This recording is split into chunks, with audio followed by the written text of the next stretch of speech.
everybody hear me? I outlined a couple of paragraphs of my reasons for wanting that name change.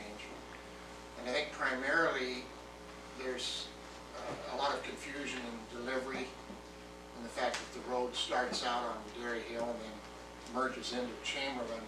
And it's not even exactly certain where that is. Google has one definition and Maps has another, but that's a separate issue.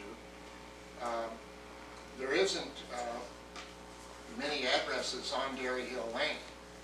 Now, we have an address on our house that's 100 Dairy Hill Lane, but it's not really accurate, so we're going to change that to, I think it's 1415 Chamberlain, and that matches up with our neighbors, so it kind of brings that into sync. Dairy Hill Lane then is a very short little road, and somebody turns onto that, and then all of a sudden it moves into something else, another name, Chamberlain.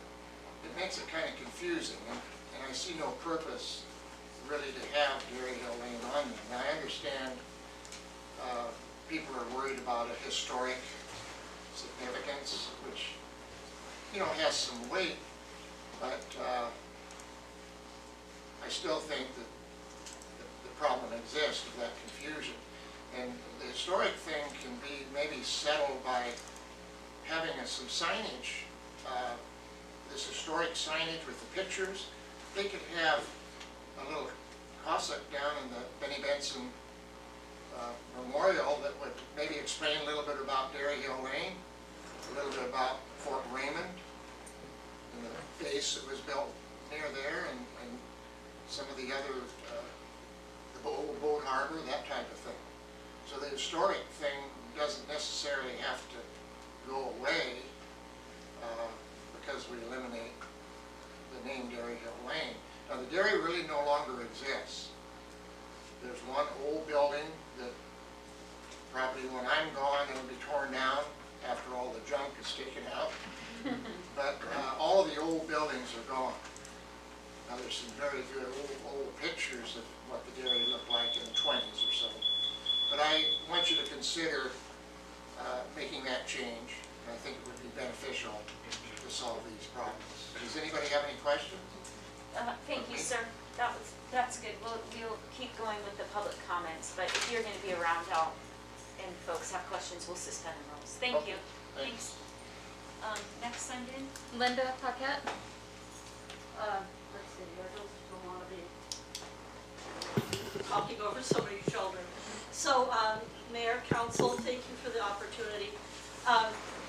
Three things.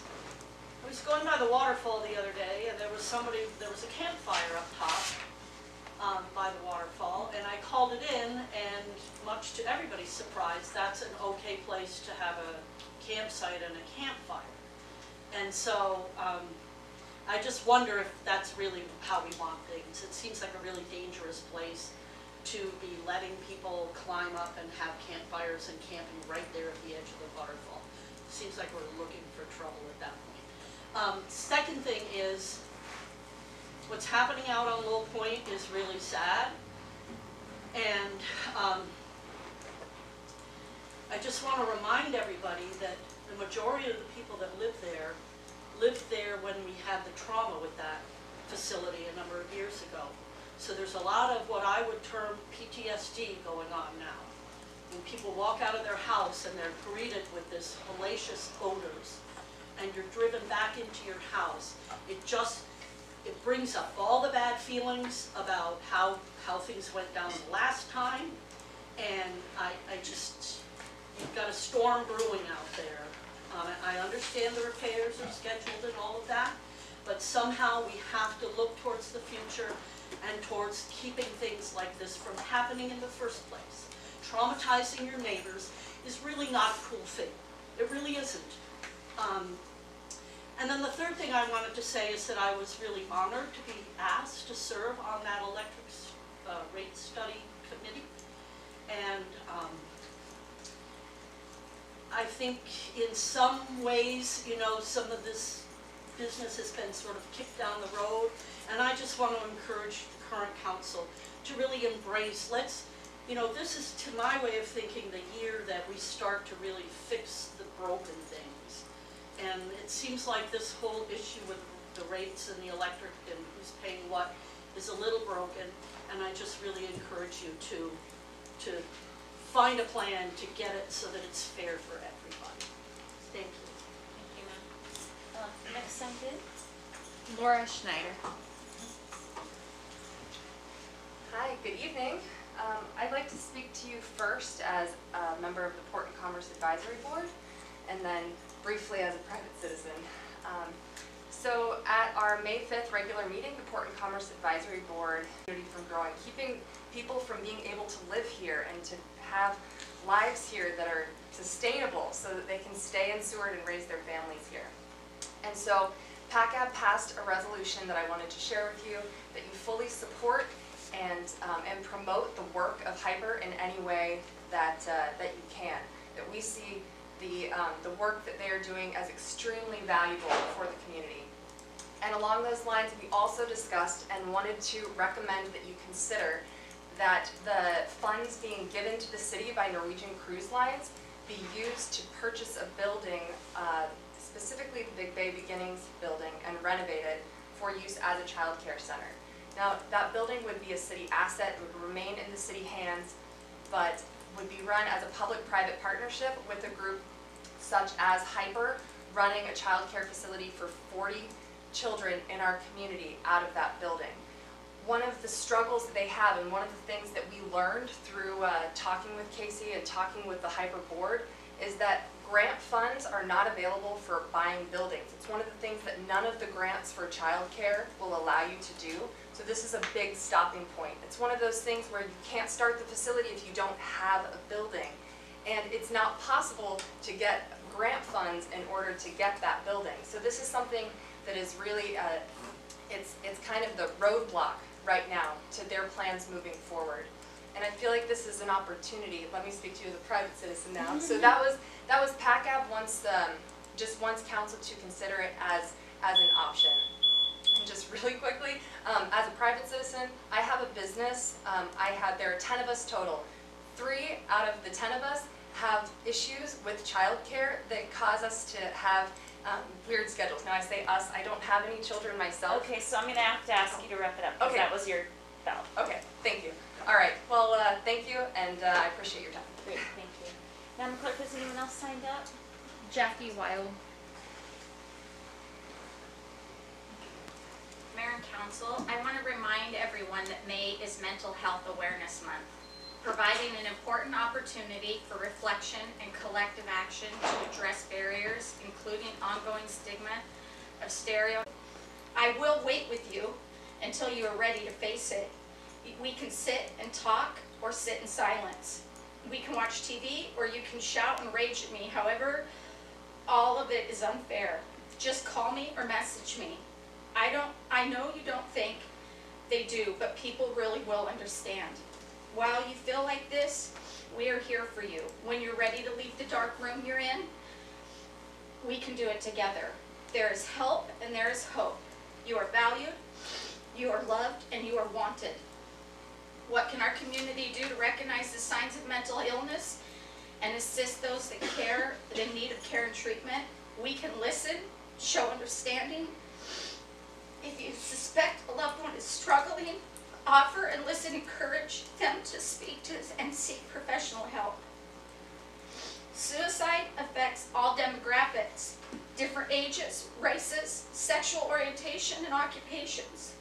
The life number for anyone who needs it is 1-800-273-TALK. It is a 24/7 free confidential support line. Please remember, it is okay not to be okay. Thank you. Anyone else signed in? No. Did we have anyone send comments or to be asked to be called? Yes. We have one person to call, and I believe, let's see, 4 comments to read. Let's go ahead and call the person first and then we'll go through. Good.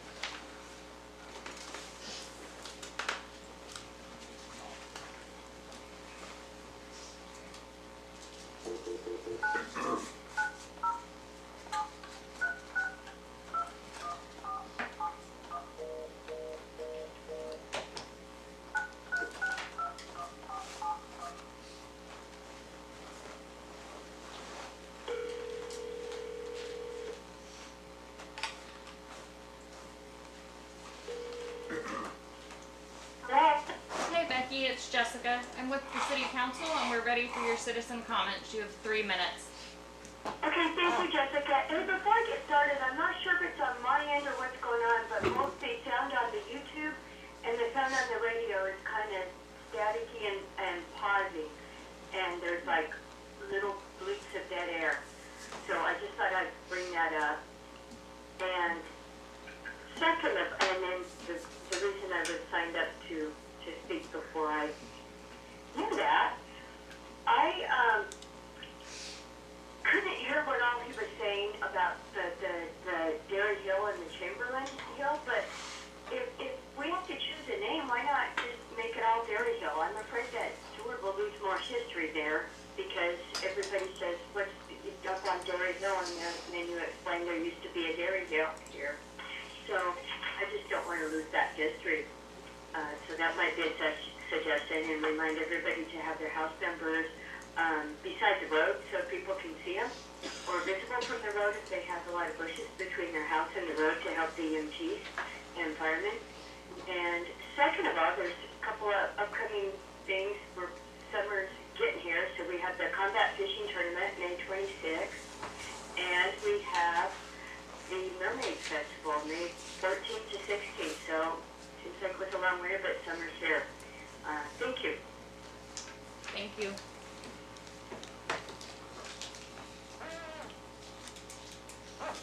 And then we have 4 to read.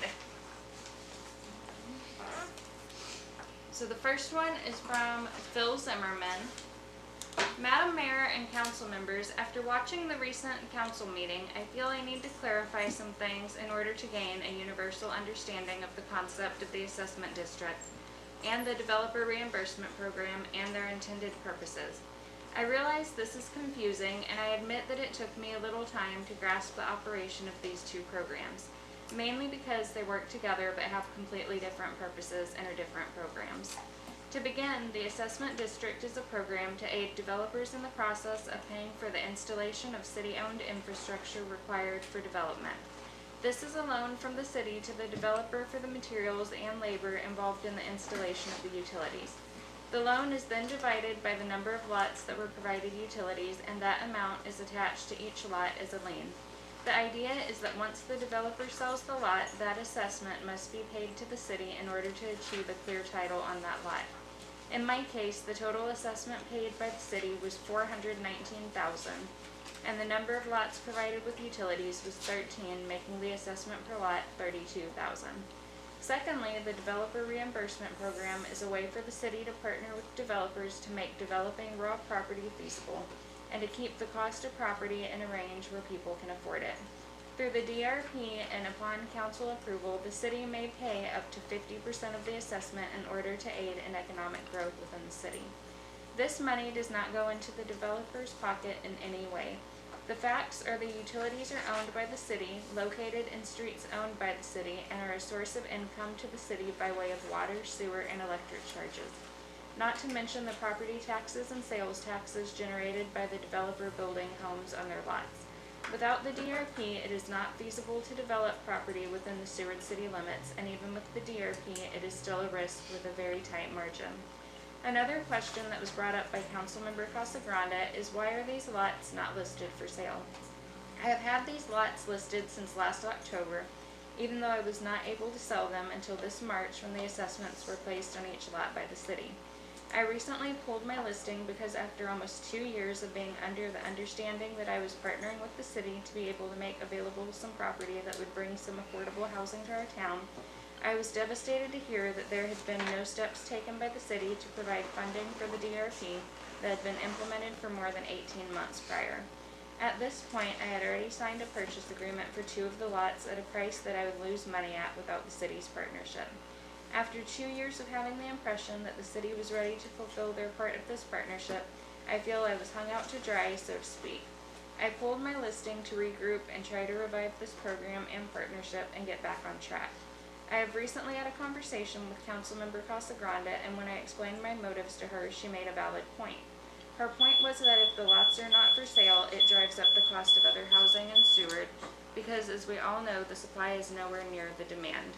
Okay, so I think that was provided to what's in written format also. Okay, next comment, please. Okay, the next one is from Carol Griswold. Dear Council, I am so disappointed that the preservation of Dairy Hill Lane is up for reconsideration. The P&Z Resolution 2021-053, whereas states that renaming would alleviate confusion with addressing and ensure prompt emergency services to the area. I entered his address on my cell phone and computer. Google Maps instantly gave me his location on a map with helpful directions. Still, the applicant complained that he is having trouble getting deliveries. I drove past the applicant's driveway and noticed that there is no street address visible as his home is far back from the street and obscured by vegetation. There is a very prominent no outlet sign and a private drive sign attached to a post near the road. This would be a perfect and legal place to install the missing address marker. Instead of tossing out a unique, meaningful, and historical street name, please require the applicant to follow Seward Code and install his address on the post. End of problem. Please vote no to the reconsideration and no to erasing Dairy Hill Lane. Sincerely, Carol Griswold, Inside City Limits, 12120, numbering of buildings. The numbers shall be affixed at a height of between 5 and 8 feet so as to be clearly visible from the street to which the address refers. Buildings situated a considerable distance from their street frontage or obscured by trees, shrubs, etc. shall have the address number posted on a plainly visible man-made feature such as a post within at least 50 feet of the street named in the address.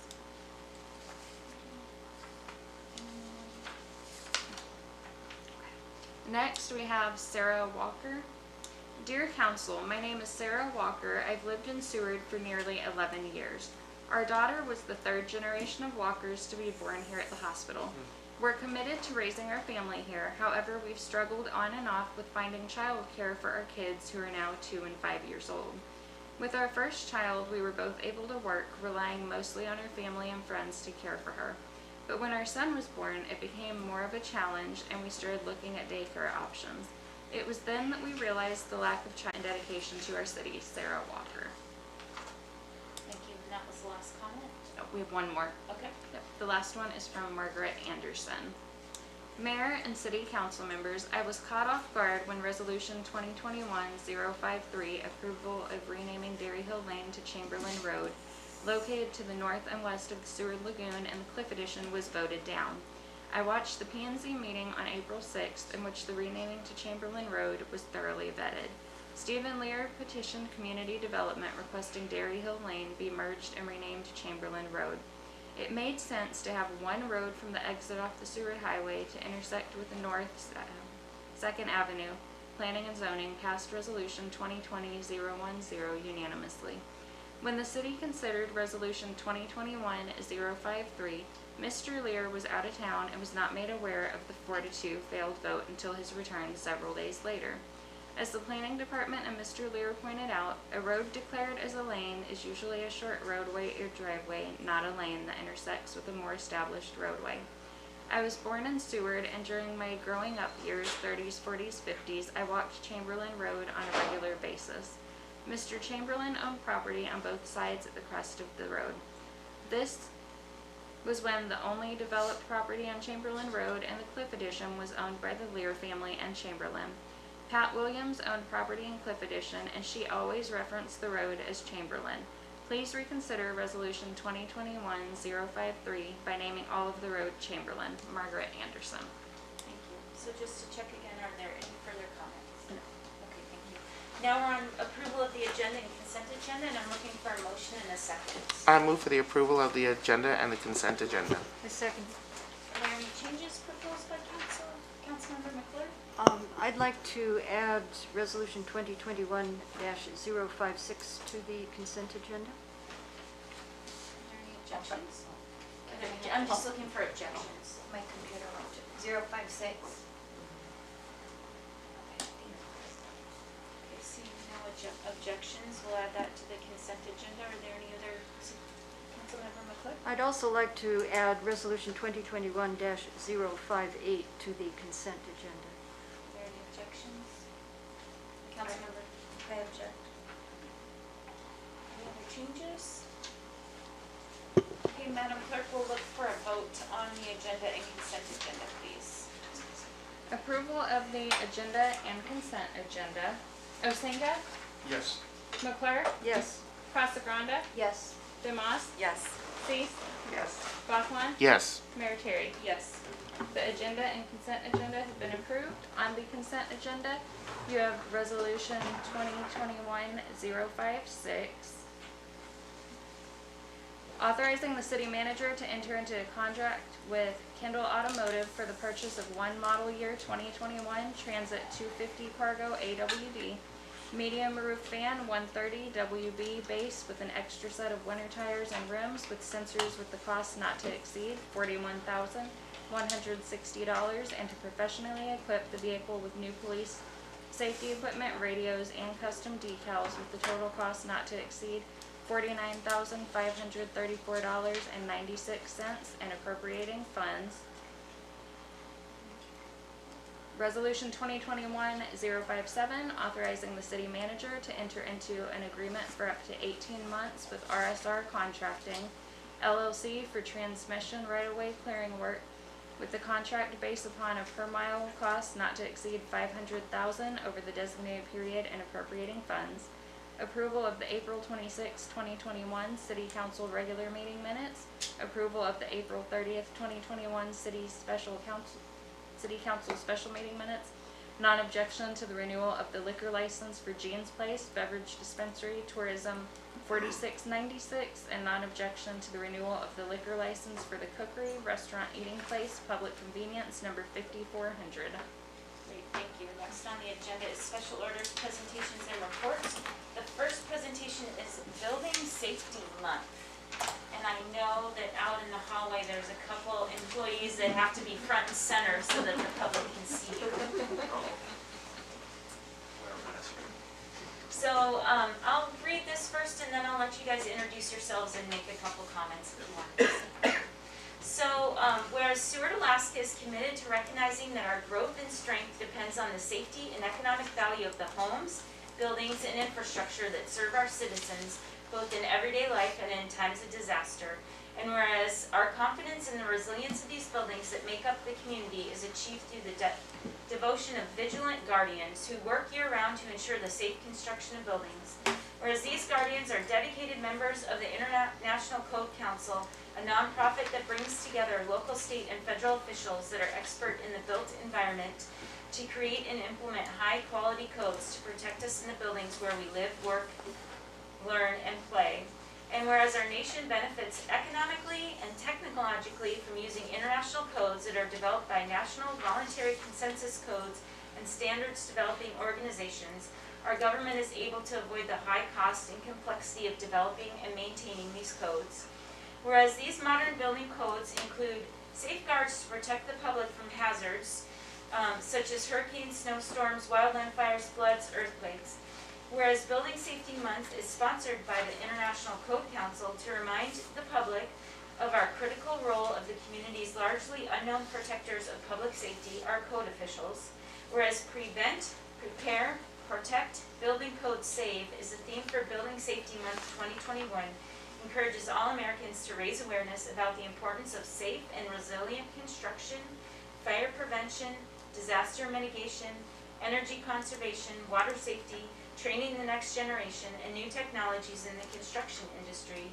And whereas each year in observance of Building Safety Month, people all over the world are asked to consider the commitment to improve building safety, resilience, and economic investment at home and in the community, and to acknowledge the essential service provided by all of us, by local and state building departments, fire prevention bureaus, and federal agencies in protecting lives and property.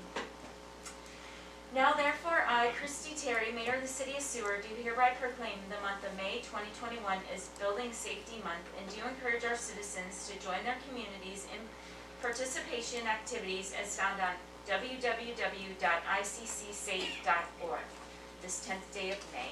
So, I'll let you guys introduce yourself, tell people what you do, and then say a few words. Yeah, you have to turn that. I'm Stefan Nelson, I'm a building official here. Been here, worked for the city about 16 years. So I do all the plan review for all the new construction that's coming into town. And I know you can introduce yourself too. I'm Nate Crossley, I'm the city sewer building fire inspector, and I'm the guy out there you're gonna interact with, see how stuff becomes crap food us. You'll see both of us this upcoming year being out in the field together. He's learning the ropes, but he's doing a great job and staying busy. And just hope for support. We're trying to adopt the 2018 codes hopefully later on this year. And it doesn't mean it's going to be harder to build. It means that it's going to be easier to approve new building materials that get recognized in new codes that we maybe now could use. So, yeah, thank you. Appreciate your support. Yeah. Thank you.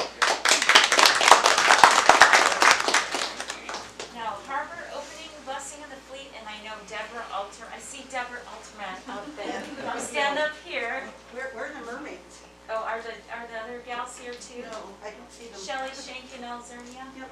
Well, we're glad to have former council member, former PACCAB chair, longtime stewardess Deborah Alterman here to accept this. Thank you. So whereas since the 1980s, Seward's traditional harbor opening has kicked off boating season in the third weekend of May, whereas on May 15th and 16th, there will be activities scheduled to honor and celebrate this long-standing tradition. So on Saturday, which I think Friday is going to be the boost, 10 to 6, and then Saturday, Sailor Swap Meet at Sailing Inc. from 10 to 2, sponsored by the Kenai Fjords Yacht Club and the William H. Stewart Yacht Club, and the proceeds benefit the Stewart's Mariners Memorial, which that got cleaned this last weekend and it looks amazing. Mermaid Festival is 10 to 6 at South Harbor parking lot, featuring kids activities, vendors, live music, and beer garden. Military Appreciation Hot Dog Barbecue at the Harbor Plaza at noon. Seward Mariners Memorial Plaque Installation Service at 3:30 at the Mariners Memorial. Blessing of the Fleet at 4 p.m. at the Mariners Memorial. Boat parade from the harbor entrance to the Sea Life Center and back immediately following the Blessing of the Fleet. And then on Sunday, breakfast with the mermaids at the Mermaid Grotto on Port Avenue. And then now therefore I, Christy Terry, Mayor of the City of Seward, Alaska, do hereby proclaim the weekend of May 15th and 16th harbor opening and blessing of the fleet, and invite all citizens to join in celebrating this important part of Seward's rich nautical history. I'll let you say a few words, but first I want to ask you, because you've been involved with harbor opening weekend for how many years? Yeah, I was trying to remember that tonight. I don't know. 25? I was going to say it's more than 26. 26 my years. 26. Well, okay, so let the record reflect 26 years. So next year when we ask you, but I will give you this proclamation and I'll let you say a few words. Okay, thanks. Well, and it's been a long time that we have been doing harbor opening. It started way before I got here, probably in the 90s with the William H. Stewart Yacht Club. And, you know, it kind of faltered for a little while, and then those mermaids came out. And they really did rejuvenate the whole weekend. So I'm sad to see they're not here to get a little bit of public praise tonight. But do show up over the weekend because it's a fun time. Harbor opening, you know, it celebrates our other population of people that show up around this time of year. People from Anchorage, Fairbanks, all over who call Seward their summer home and celebrate the whole summer in our harbor and boost our economy and do all kinds of good things for us. So we want to celebrate them this coming weekend. There's not a lot going on still with yacht clubs. Sailing Inc. isn't having their community breakfast like we always have because we're still kind of being a little bit COVID conscious. But there are things happening. Walk the docks and say hi to the boat owners. The most important thing, I think, for the weekend now is the Seward Mariners Memorial. And the dedication that we have on Saturday, it'll be at 3:30. And we have, I think we over have a dozen, or maybe 6 or 8 new plaques that we're putting up this year. We're hoping the families of the loved ones who have passed will come and see this. And maybe say a few words. If your friends or families, let them know at 3:30. Immediately following that, another tradition is Blessing of the Fleet. And the Seward Ministerial Association comes and helps with that. And they'll be there. And then immediately following that, we jump on our boats and just go along the shoreline over to the Sea Life Center and back and come back. And it's so much fun to see all the people on the shore who have air horns and they all blow at each other. This year we're hoping to get some of the boats decorated, maybe people in costumes, so it should be a great time. And thank you for the recognition that the Seward Mariners Memorial Committee and friends got out last weekend and cleaned the monument area. And I do want to give a public shout out to that committee because they worked hard and long on making that a beautiful place for people to go, whether to go there and think about a past loved one, or just to go there for a few moments of peace and beauty and then look at the bay. It is a wonderful place. And those people have served on the board for a long time. And that would be Mike Glasser, Nancy Erickson, Margaret Anderson, Charles McEldowney. Every once in a while we see Ron Long show up again. Tekla Seavey, Rhonda Hubbard, Nikki Morawski keeps our gardens going really nicely. Our newest member is Diane Dubuque off of Floret C, and of course me. And I'm still the secretary, so I get to keep all the records, whether they're fake or not. So please show up, and thank you very much. Thank you, Councilwoman. So our next proclamation is for Arbor Day, and I'll just sit and read it unless there's someone here to get it. But whereas in 1872, Sterling Morton proposed the Nebraska Board of that a special day be set aside for the planting of trees, and the holiday called Arbor Day was first observed with the planting of more than 1 million trees in Nebraska, whereas Arbor Day is now observed throughout the nation and the world, whereas trees can reduce the erosion of our precious topsoil by wind and water, lower our heating and cooling costs, moderate the temperature, clean the air, produce oxygen, and provide habitat for wildlife. And whereas trees are a renewable resource, giving up paper, wood for our homes, fuel for our fires, and countless other wood products, whereas trees in our city increase property values, enhance the economic vitality of business areas, and beautify our community, and whereas trees, wherever they are planted, are a source of joy and spiritual renewal. Now therefore I, Christy Terry, Mayor of the City of Seward, do hereby proclaim May 3rd, 2021 as Arbor Day, and urge all citizens to celebrate Arbor Day all month and to support efforts to protect our trees and woodlands. And I urge all citizens to plant and care for trees to gladden the heart and promote the well-being of this and future generations. Arbor Day. Great. Next on the agenda is the Borough Assembly Report, and I did see our borough representative here. Thank you. How you doing, Mayor, Council? We had a few things. It's budget time, so we've been doing a lot of budget work. We start again 17th, 18th. School budget being the big thing, that's 80-some-odd% of our budget. We came to agreement to floor at 45, but guaranteeing 48. So that's what they wanted. The cap was 48.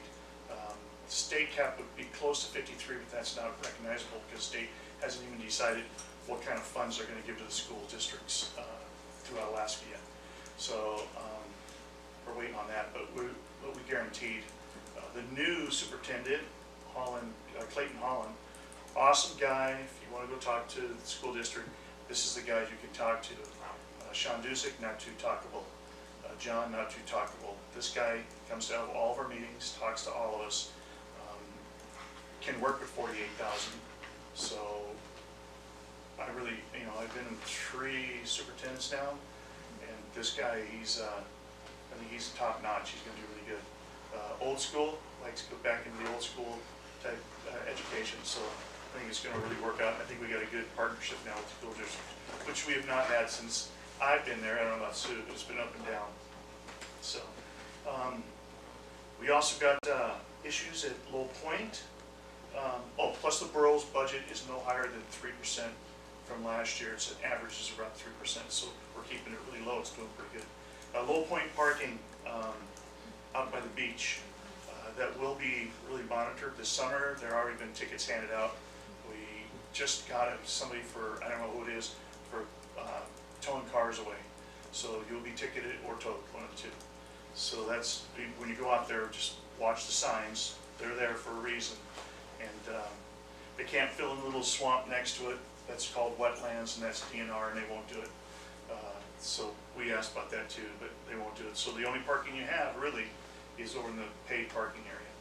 So, you know, I'm saying that for all the citizens because we've already had a couple complain, but it's posted, so. I'm putting a thing in right now with Marcus Mueller and Melanie in planning. I've got 14 one-acre lots up in Old Mill that were bought by DNR at one time, or taken over by DNR.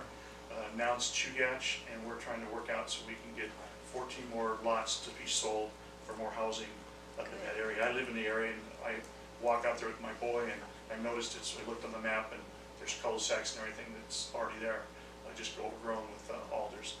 And we're looking at Blueberry Hill also, opening it up, lumbering it, and then opening it up for sale for lots. So the borough's trying to get more lots for the Seward area, because I know buying property in Seward, town of Seward, is really ridiculous. So there's none, really. So, and they got some new development up at Phoenix too, so. But that's what's going on. More budget, more budget. So. Great, are there any questions or comments? Oh, go ahead. So I didn't watch the whole meeting, but I watched the portion discussing the school budget. And there, by the way, you can go to the borough website and easily just pick on one ordinance or resolution to watch. So you don't have to watch the whole thing and scroll around. There was quite a bit of confusion and frustration over conflicts of interest that our mayor was claiming some of the borough assemblymen had conflict of interest. Correct. And just pointing out that maybe we're not the only ones that sometimes struggle with conflict of interest, because that was quite an extensive. Yes. Did you have anything to say about that? We have one full-time school teacher that's on the assembly, a really good guy. I've co-sponsored his some of his bills. He's worked on some of my bills with me. And then we have another guy whose wife is a teacher. And ever since I've been there with Hal Smalley, Paul Fisher, anybody that has some type of connection with retirement, because it's 83% of what the state, the federal, and the borough gives them goes into retirements, paychecks, benefits. Well, I got a little mouthy on that one too. Yes, you did. That's why I wanted you to give a chance to speak about it. I voted, and I've always said they had a conflict. Our attorney says they have a conflict of interest, but they were ruled not to have a conflict of interest. So we are still going to vote the same as they were, so they're going to pass the 48. But that's not the fact. The fact is later on, they come in, make it higher, and put the borough into a deficit. But we voted, there was a big conflict. Assemblyman Dvorkin asked for a vote. 4 of us voted, they had conflict, the rest didn't. So you had to have 5 to override the president, Herbert. My statement was, and it was also another statement by a bunch of other people that have been writing in, is when you get 83% of a budget that goes to your payroll, your benefits, and all this, yes, it's good to have good teachers and to hire the good teachers, but they always throw in, and I've talked about this before, grenades. The school district throws grenades out there. Get all the mama bears upset and stuff like that, and I've always stated that. So when they start saying the kids, you're talking about their benefits and their pay and stuff. You're not talking about the kids. We have to lay off teachers, which there are going to be some layoffs throughout the borough. I think they said 48 in 5 administrations. Even with this 48 million we're going to give them. When you have that kind of thing, it's yeah, we want to draw the teachers in, but now that's not the kids. Let's bring the teachers in to teach our kids. We want top-notch teachers, but that's 83% of their budget. So I said, it's not about the kids, it's about your budget. I mean, about your benefits and stuff like that, which I really stomp my foot down that one. But, you know, everybody knows me. I just tell you how I feel most times. So it's truthful how I feel. So, and then I had to apologize to Jesse because after the thing was over, I had to tell him, you know, I really respect these 2 assemblymen. However, my personal feeling, as well as 3 other guys, was they had a conflict of interest as well as our attorney. So that's what that was. That was the most of our evening. I could have been home probably at 10, but I didn't get home until midnight. So. It was a lot. Thank you. Thank you, that was a good explanation. I have 2 things. The parking on Lowell Point, might remind folks that they can park at that Tonsina trailhead and then there is stairs down. Correct. So that helps with some of the parking. I know it's not the preferential, but I mean, it's an option too. And then this actually has to do with the school board. So it's interesting because they're sending comments now to council.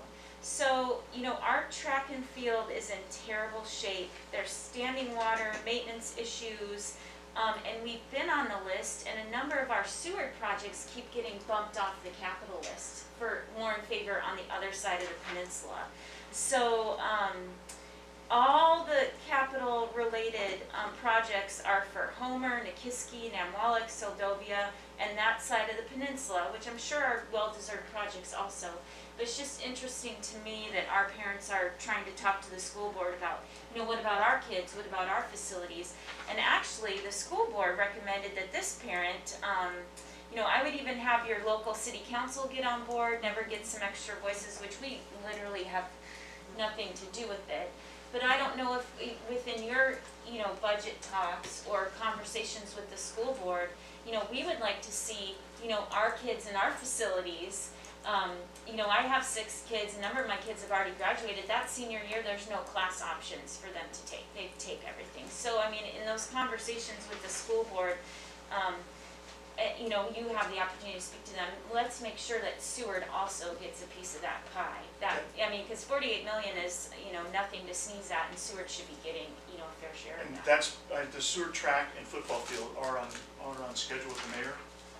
It's not, may not be done this year, but it's on the list Okay. to get done. So that's one thing we did talk about prior. I think it was our second meeting with the school district. The school district came up with $190 million as the projects they wanted it done. So the mayor consolidated down to these 5 or 6 for right now.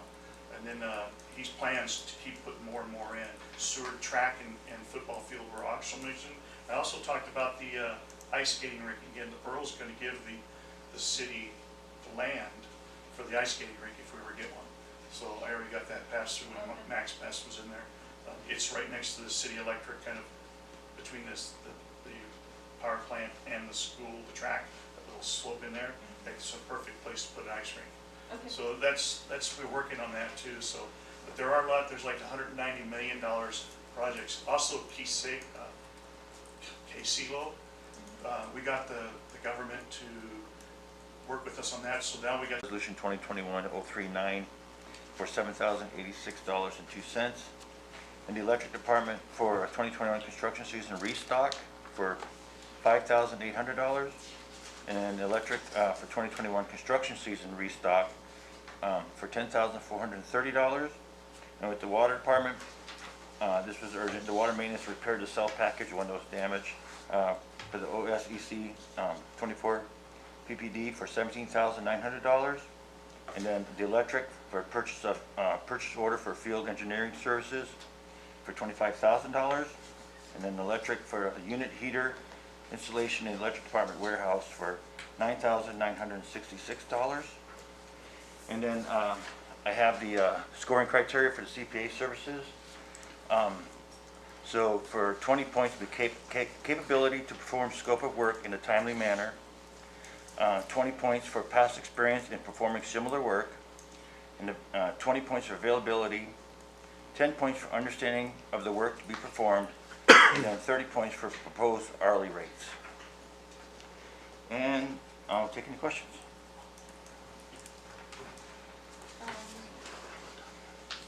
Oh, I did have a couple things, Madam Mayor, sorry about that. Chief would like to talk about DMV, update you guys on the DMV real quick. Mayor and Council, just some good news to let you know. I have hired a DMV clerk. So this person is going to be starting training on June 7th. It's going to begin. That's going to take us through June and July of just steady training. When we hit August, we're actually going to be able to open up for a little bit. We should be able to do a good majority of transactions at that time. You know, certainly the driver's license, registration, titles, that sort of thing. And then at the end of August, training is going to pick up again, and we're going to continue that on into the fall and winter even. but I anticipate, by spring of next year, I'll have the DMV person completely trained and the backup also completely trained. And we got more good news today. The last time we went through this, we had to send the person to in-person training, but since COVID, of all things, a positive from COVID is they went to an online format, and so we're going to be able to do the training in-house, remotely, which is going to save us a bundle of money. So really, really happy about that. So we're working at it, making good progress, and we'll be back up soon. Did you say there was something else? Yes, Madam Mayor. Jackie, would like to give an update on the Jesse Lee home area? Mayor and Council, just because we've had a couple citizens as well as council members asking about the progress on the Jesse Lee Memorial Park. Currently, right now, we're still at 78%. Our contractor is going to start within the next week. They're hoping to finish by the end of May. We're also working coincidentally with having the parking lot gravelled, so it will be a gravel parking lot at this time. We're working with R&M Consultants to engineer the cul-de-sac that needs to be done at the end of Benson. We have spoke to and are probably working with a gentleman to clean up the trees that are on the property. We do have to cut 2 of them down because they have grown into the old foundation, and so once the foundation is being taken out, they will not be stable. So our goal is to remove those, have those pieces milled so we can use them and incorporate them in portions of the park itself. We're working with some local artists to do the signage. Just one of the ideas for the sign itself is using some of the foundation, the original foundation, having it in a large section, and then having metal cutouts of children playing and depicting what was there. Our other goal is to work with the historic preservation on the bronze signs. If you remember back, we spoke about, I kept the window frames from the corridors. We're going to have them molded and made into signage, and then have HP work with putting those historical information on them, and then as you walk through the park, it will be like you're walking through the corridors. I've also reached out to some local contractors to help us do a new flagpole that would have 2 flag poles, and I'm hoping that we can mimic what the stairs look like on the Jesse Lee property all the way around it, so wherever you would stand, it would look like you were standing there just like Benny Benson had done when he presented the flag. And then my hopes are to have everything done by mid-June, by our deadline. My goal is to have, like I said, have the area cleaned up. We're going to repurpose the fencing that's there. The local community garden club, Seward Community Garden Club, has requested to possibly put a community garden up there, and we'll use a portion of the fencing for that. They've applied for a grant that would give them $30,000 over the next 3 years to incorporate different gardens from child up to adult, and ability for you to walk through them with a little pavilion inside there. And then where the current Balto marker, the ceramic or the concrete marker is, we found both pieces to it. We don't have the bronze dog, but I'm gonna work with some people to repair it, and then we'll put the dog park on that side, and we'll call it the Balto Dog Park. So it is something that we're trying to incorporate a little bit of history with every portion of it. In the next couple weeks, you'll be receiving, the citizens and the council will be receiving another survey. A lot of people don't still want to get together, so we think that the survey, we're taking all the ideas for the park, and incorporating them from the first survey. And so now this will just sort of simplify it, give you some options of how you want to see the park. So, like I said, these are just all ideas of ways that we can incorporate what we have there. Again, we have a current local artist that is wanting to be part of the construction of the memorial. We've saved some beams, and our goal is to take those beams and build an arbor at the Jesse Lee Cemetery at the same time. Nice. Any questions about that? Councilmember DeMoss? So all of the ideas that you just said that you're doing, is that being done with the leftover funds from the? Yeah, Okay. it will all be incorporated in those funds. And then I guess I'm wondering, will there be a time for all of us to agree on what is being done as far as the park goes? Or is it just, I don't remember agreeing on all of that. Where did we leave off on that? I'm confused about the dog park and all of that up there. Did we talk about that? My recollection is that we just decided on the zoning, and maybe that's why the park component started moving forward, and then HP and P&Z, or? So is there something? I guess my concern is that there's been a lot of public suggesting that they want to see something like actually on a ballot for the Jesse Lee home, or what we're actually going to do with it. So if we're just doing little pieces here and little pieces there, I feel like it's going to get away from what the public maybe has some input and deserves to have, just with the historical elements. So that survey that's going out, will that come back to council, or what will that look I like? can do a presentation of the outcome of that survey if you like I had done previously with the demo. Would that be a start? Councilmember Coscardi? I think my main concern would be not all, these are all amazing ideas and I think they should all exist, but keeping them condensed maybe to an edge so that we don't have grant money spent sporadically across the land that we can't ever do anything with it. So does the grant, do the grant funds put any sort of restrictions on how we develop that property in the future? It does not, and the layout in general that I spoke of still leaves a very wide open area. At one point, it was talked about building a community center when and if the city had funds available. That would still all be doable on the property. Right now, the funds that are in the grant specifically say that we are to build a memorial and, you know, use as much of the materials as we can to build said memorial. And so that's why we're trying to incorporate these different ideas and these different mediums to incorporate what was there and what it significantly represents.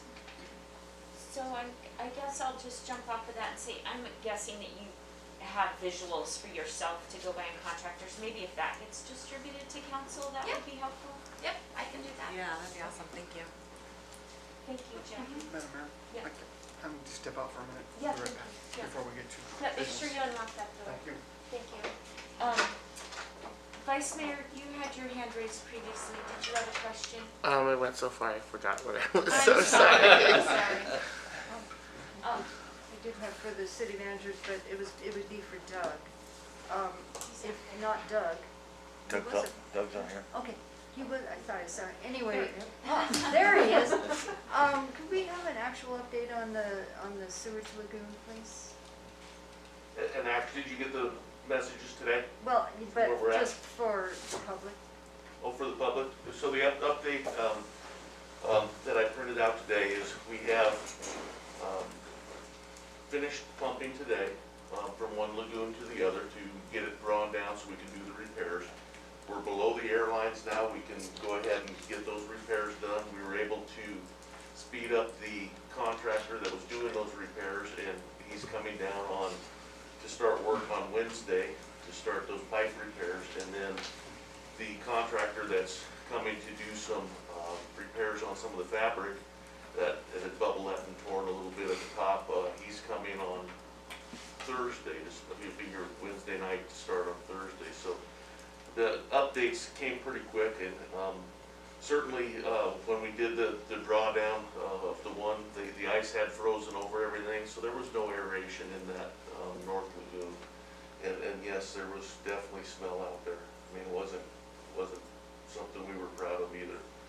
It was just a tough one. We tried putting all kinds of different of the chemicals in there, trying to get it to dissipate some, but it was really tough because we were pulling that wastewater from one side to the other, and as it was doing it, it's agitating both sides and stirring up, and any wind, you know, we hoped it would blow mostly to the fire station, and we were out there, that was the best way, because otherwise it distributed to many folks out there, and it really wasn't good. We're trying everything we can to keep it the best we can. We hope to finish this up by the end of next week.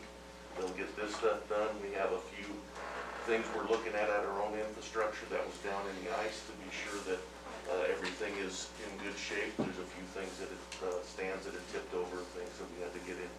So my guys, that's the not pretty part of what we get to do, but get the waders on and muck through out there and get everything set up right so it's done.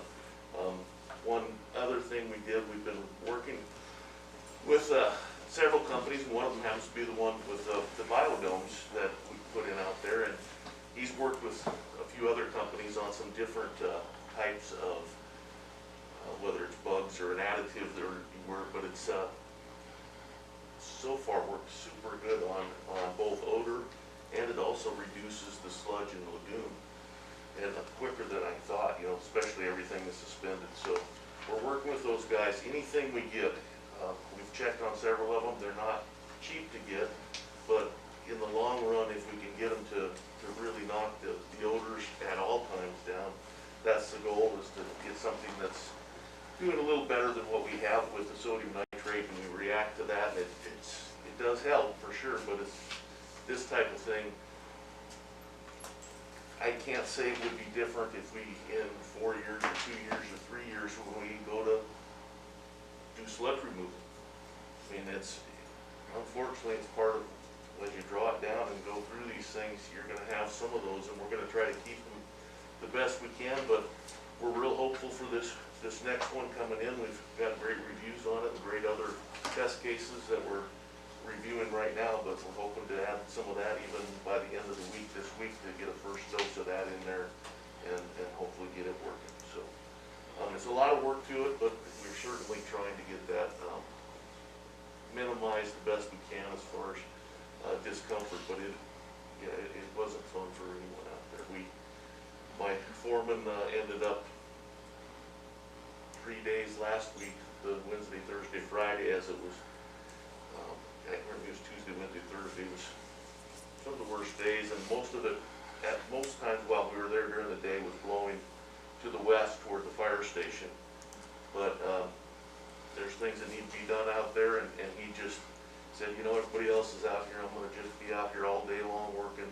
And he stayed there all day long doing his work too, and out in the outside right by that pump, and that was the worst spot. But it's certainly getting better, and hopefully we can keep it getting better.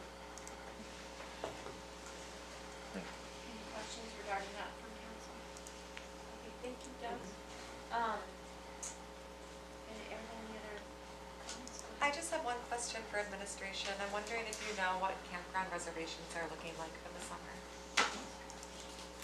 I can get the numbers for you. I'd say just in general, very strong, but yeah, we can get that out to council. Thanks. Yeah. Do you want booking numbers, or do you want dollars, or both? Both would be great. Okay. Thank you. Yep. Any other questions for city manager? Great, next on the agenda is city attorney report. The attorney's not here, but that's on page 20. He gave me a phone number to call him at. Oh, okay, so on page 20 is the city attorney's report. Did he want to be called, or just if we had questions? He said to call him. Okay, that sounds good, thank you.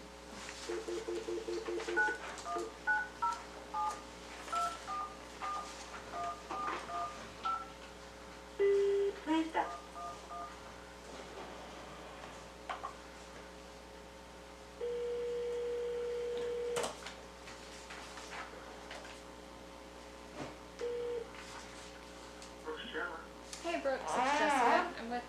City Council, and we're ready for your attorney report. Very good. Good evening, everybody. Good evening. Hello. I'm reporting to you by phone because I will be seeing you in person on Friday, and I put out my welcome. So once a month is probably enough for you to gaze upon me. The report is fairly straightforward, and in fact, the hearings that are scheduled for this Friday, the appeal hearing, really were the bulk of the legal effort, is certainly during the last couple of weeks of April. So you'll sort of appreciate that after the hearings are held on Friday, but there are a number of things that go along with dealing with two appeals from the same planning commission action, which is not something that happens very frequently, if at all. Also, this month we were helping out the administration in responding to an employee grievance, and this right-of-way clearing contract that I believe is on your agenda this evening is something that we assisted Ms. Montgomery with. And also, the electric utility is in the process of negotiating a significant contract for purchase of quite a bit of electricity, and we've given a little bit of advice both to Ms. Montgomery and Corey Borderson on that process. And there was an issue that came up related to whether folks that board sightseeing vessels that take on passengers at a private dock were sort of included within the people that are supposed to pay passenger fees under the Port Harbor tariff. And we gave some advice on that issue. And then a couple of fairly routine matters, and updating leases, changing some tenants. Great, thank you. Are there any questions for the city attorney?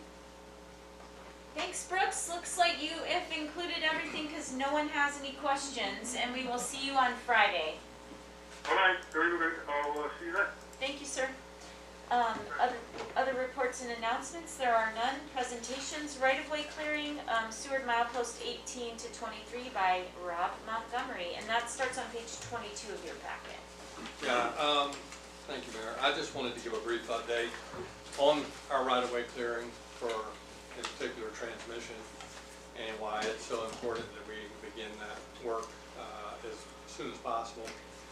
We have one section in particular between milepost 18 and 23 along the Seward Highway near Moose Pass. That particular section probably hasn't been touched in over 30 years. And it is most definitely safety hazard for anybody that may be hiking or four-wheeling within the right-of-way. And certainly it is a tremendous fire hazard. I'm actually shocked that we did not have a fire 2 years ago when it was so dry and fires were prevalent on the peninsula. If you look at it, the video is probably the best way to tell the story. You can see the power lines crossing the Seward Highway here. That's around milepost 20, between 22 and 23. As it crosses, it'll start heading back towards Seward at this point. You can see the growth of the trees underneath the power lines and the poles. All of that should be clear. All of that should be on the ground. You can also see how close some of the trees are to the lines. We should be clearing in areas where it's feasible and possible 60 feet on either side of the conductor. You see those trees right there underneath that power pole. This is very difficult terrain to work in. So the contractor that we selected through the bidding process, they're going to have to do a lot of hand clearing. And some of those trees that are growing up near the power lines are going to have to be done pieces at a time so that they're, it's just dangerous for them to do the work. As I said, it's a tremendous fire hazard. We've actually got trees in that right of way that are browning on the tops and on the tips of some of the limbs from where, when we're having in windy conditions, power lines are brushing into them. So we're running a risk if we do not get out and at least address this 4 to 5 mile section. I think the worst of it is around 3 miles, and then it starts getting better as we get near the river crossing near Primrose. But again, you can see the growth. So it's better there than it was earlier in the video. But we've got sections not only along this corridor, but we've got some sections along Nash Road as well that we need to make sure we get to. And a lot of what we call problem trees, where they're close enough and they're already leaning toward the lines, that we will need to take down.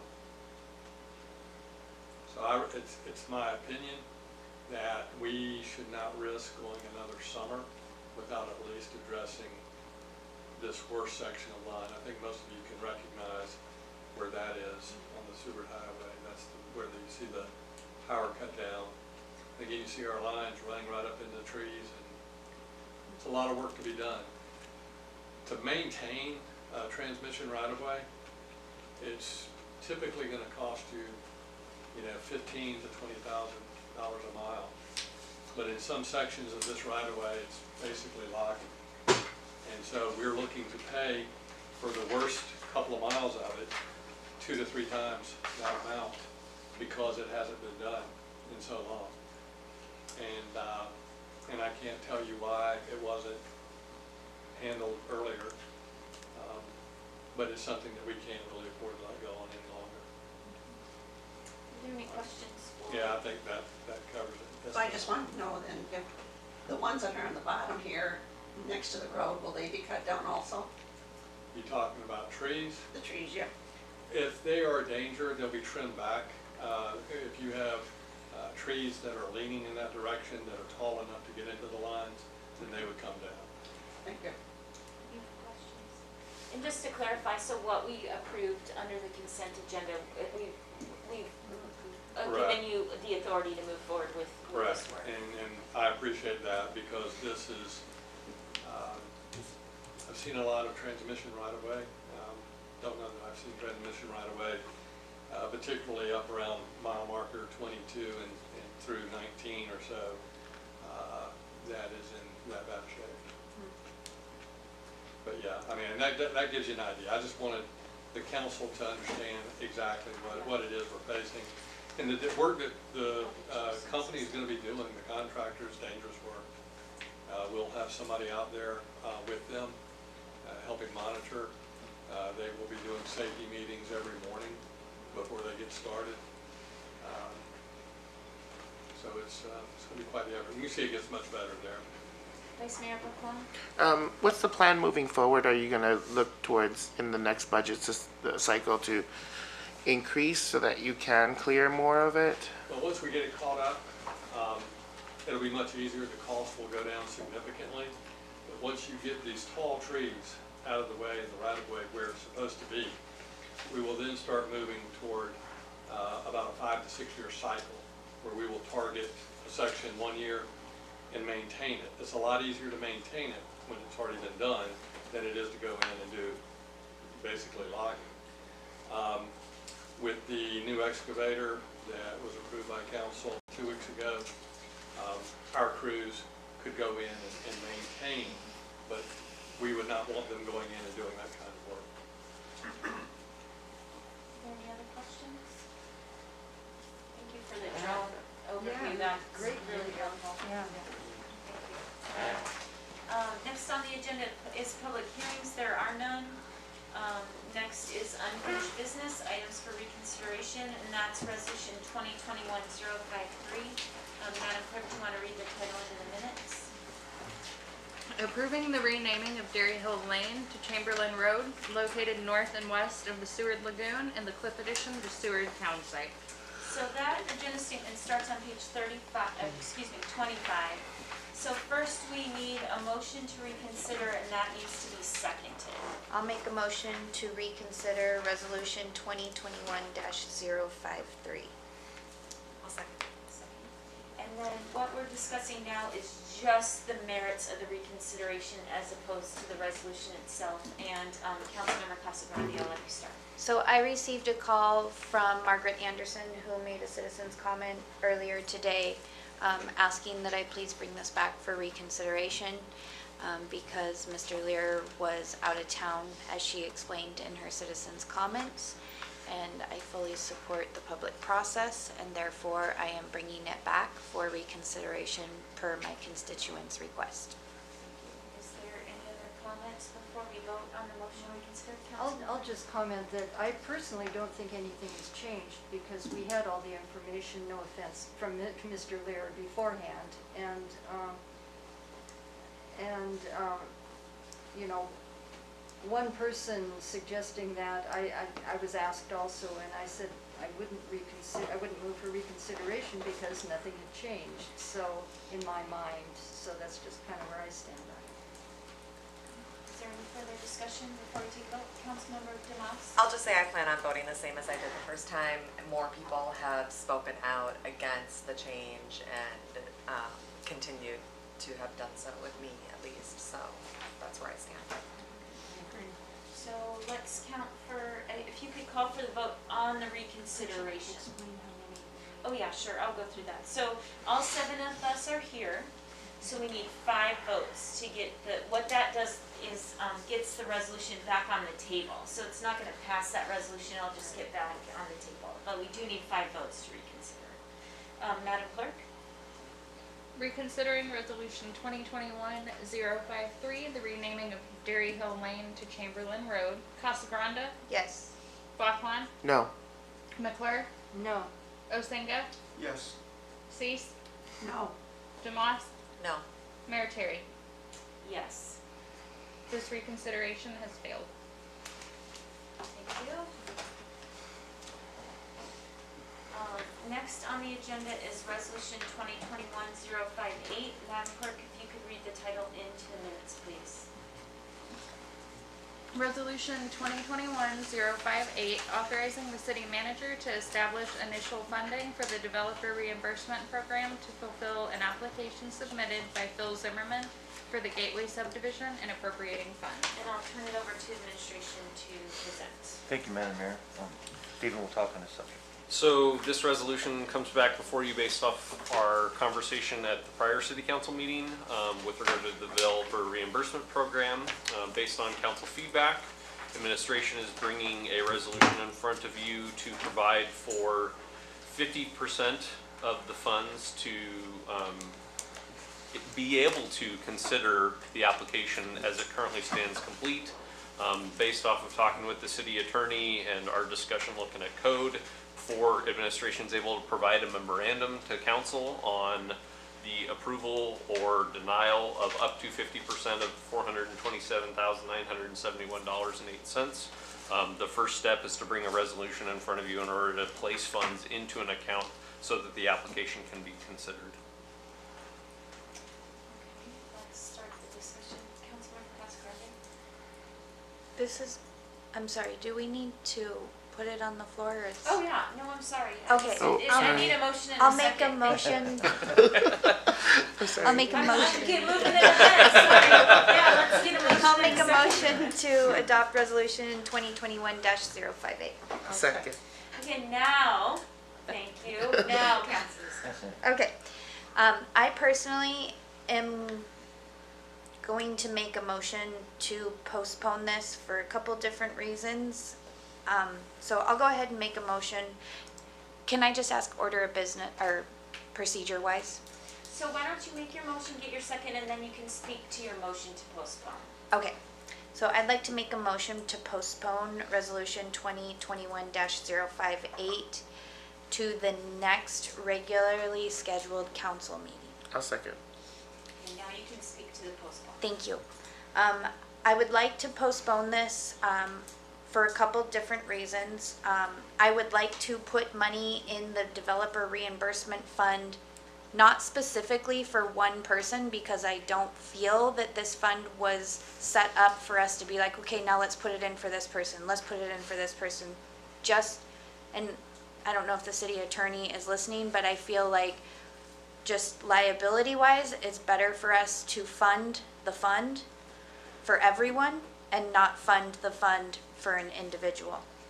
And the other reason for me wanting to postpone this is further down, we have to schedule a work session about funding the developer reimbursement program, and I feel that it would be better served for all of us to have a discussion how we want to go about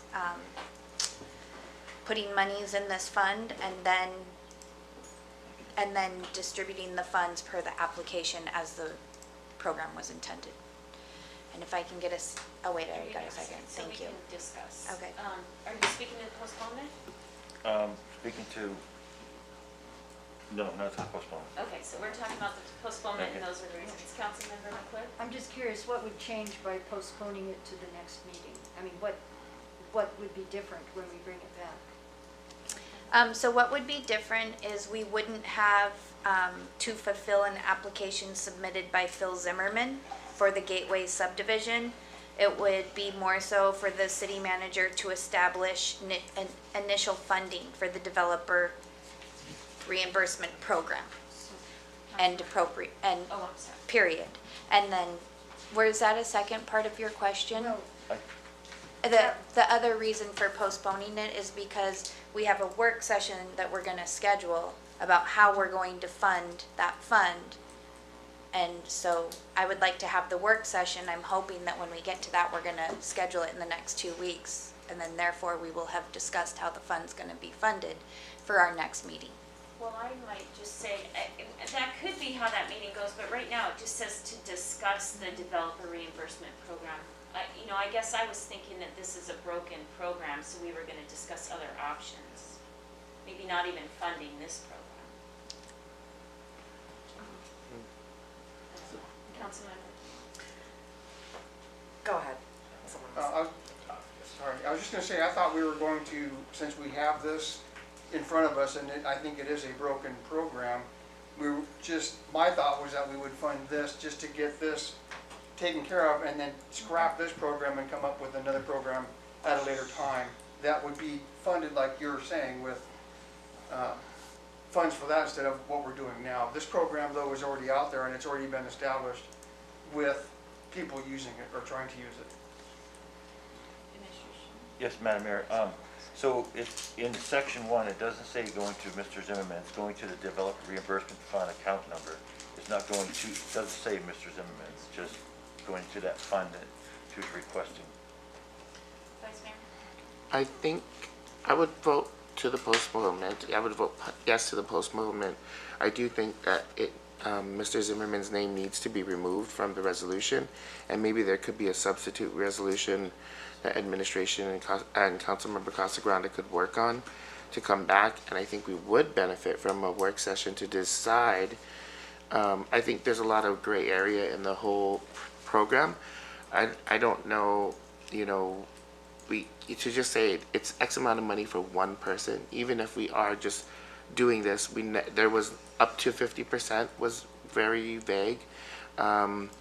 If there is funds, I mean, currently, what is our budget? Are there funds?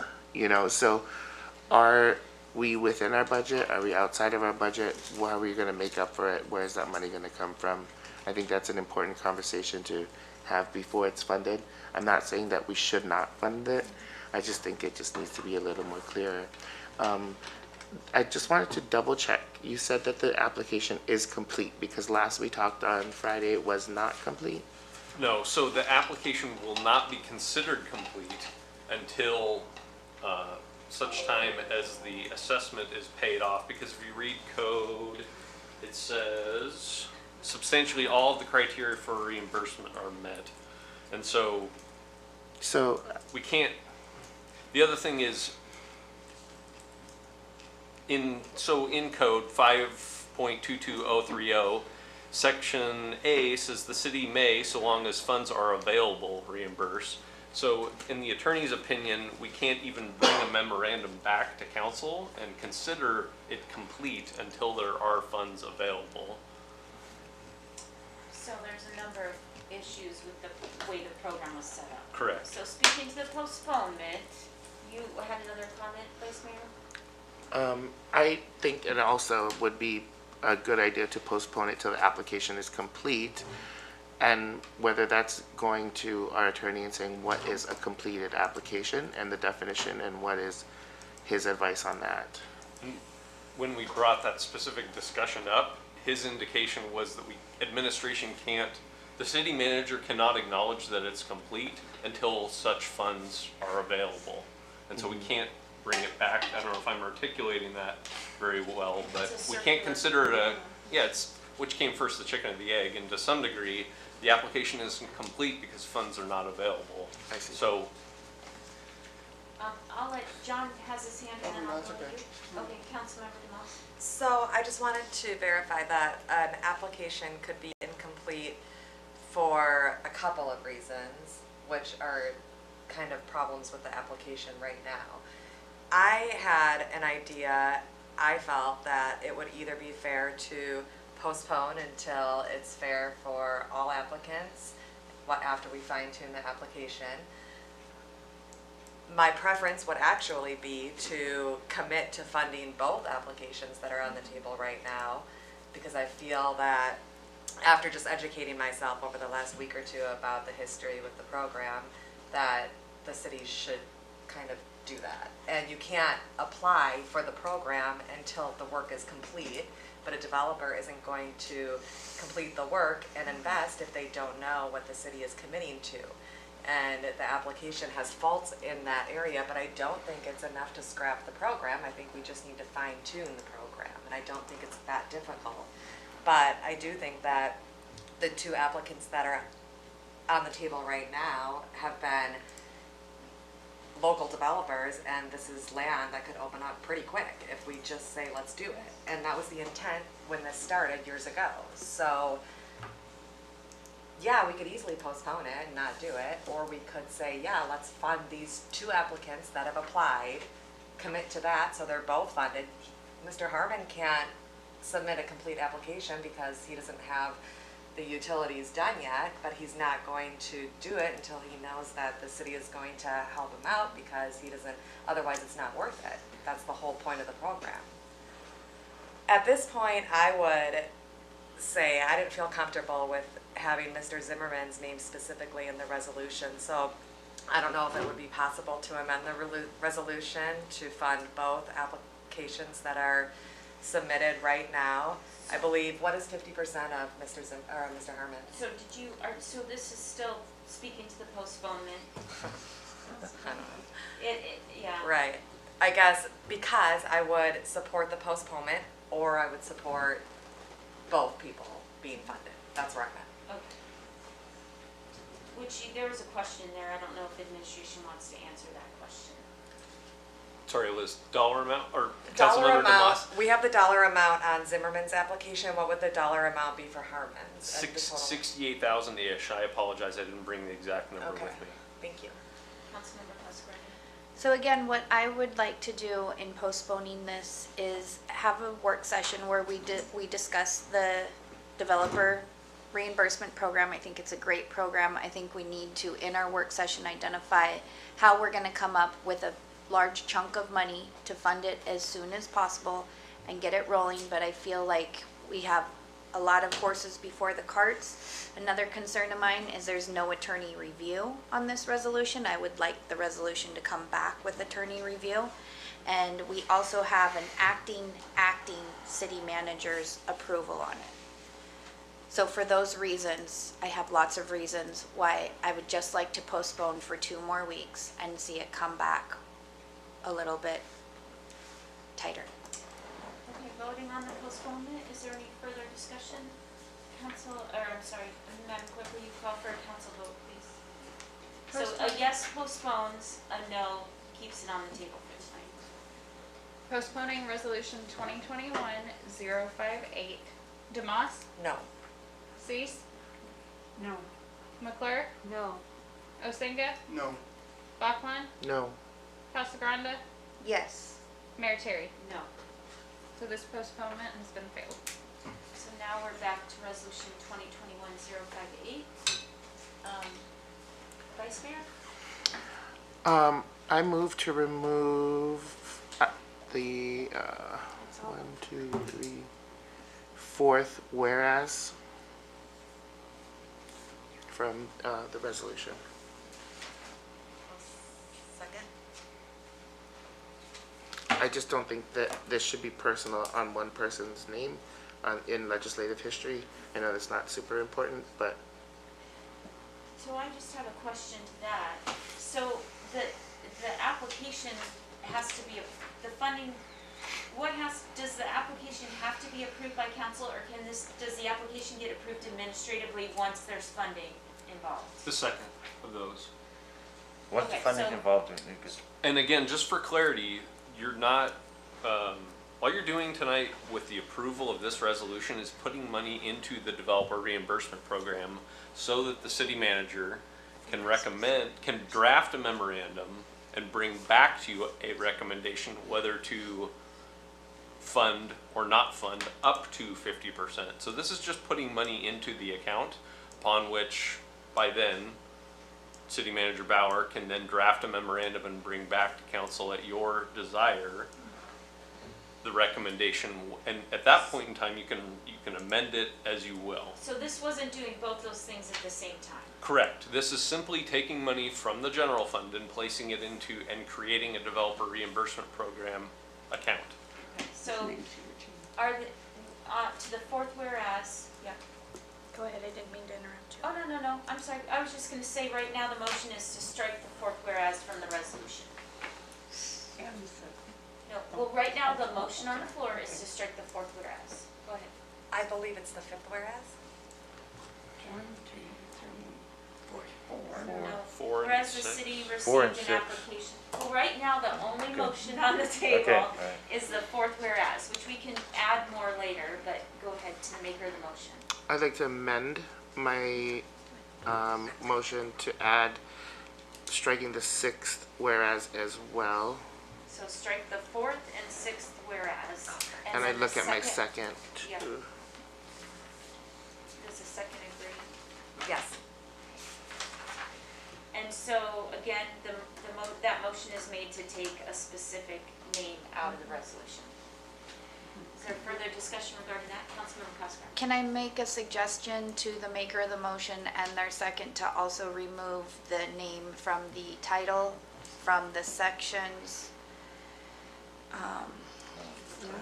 No, not from the section, but from the title, and I don't know what you do with an agenda statement because it'll go on public record too, and it's all in the agenda statement. But at least from the title.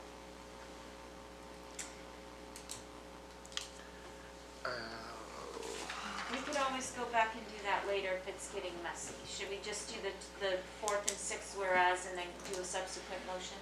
Sure. Looks like I let's already just- did that. Can I just ask a question? So, removing the 4th and the 6th whereas, the 6th one actually states the amount, and then the whereas after that is a 50% reimbursement of at least 213. We don't need to have that 427,971 stated in there as a whereas, do we? To account for the 50%. I'll look to administration.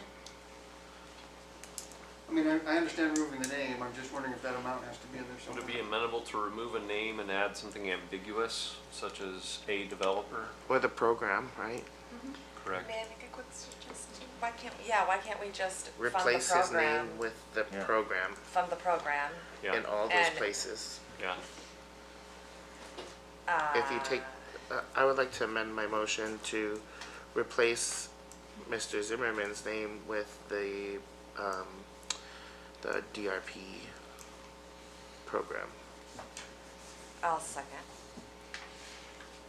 So in the 4th whereas clause, it will read, whereas the city received an application from the DRP program on March 3rd, and then the 6th whereas will read, whereas utility development costs incurred by the DMP program total that amount.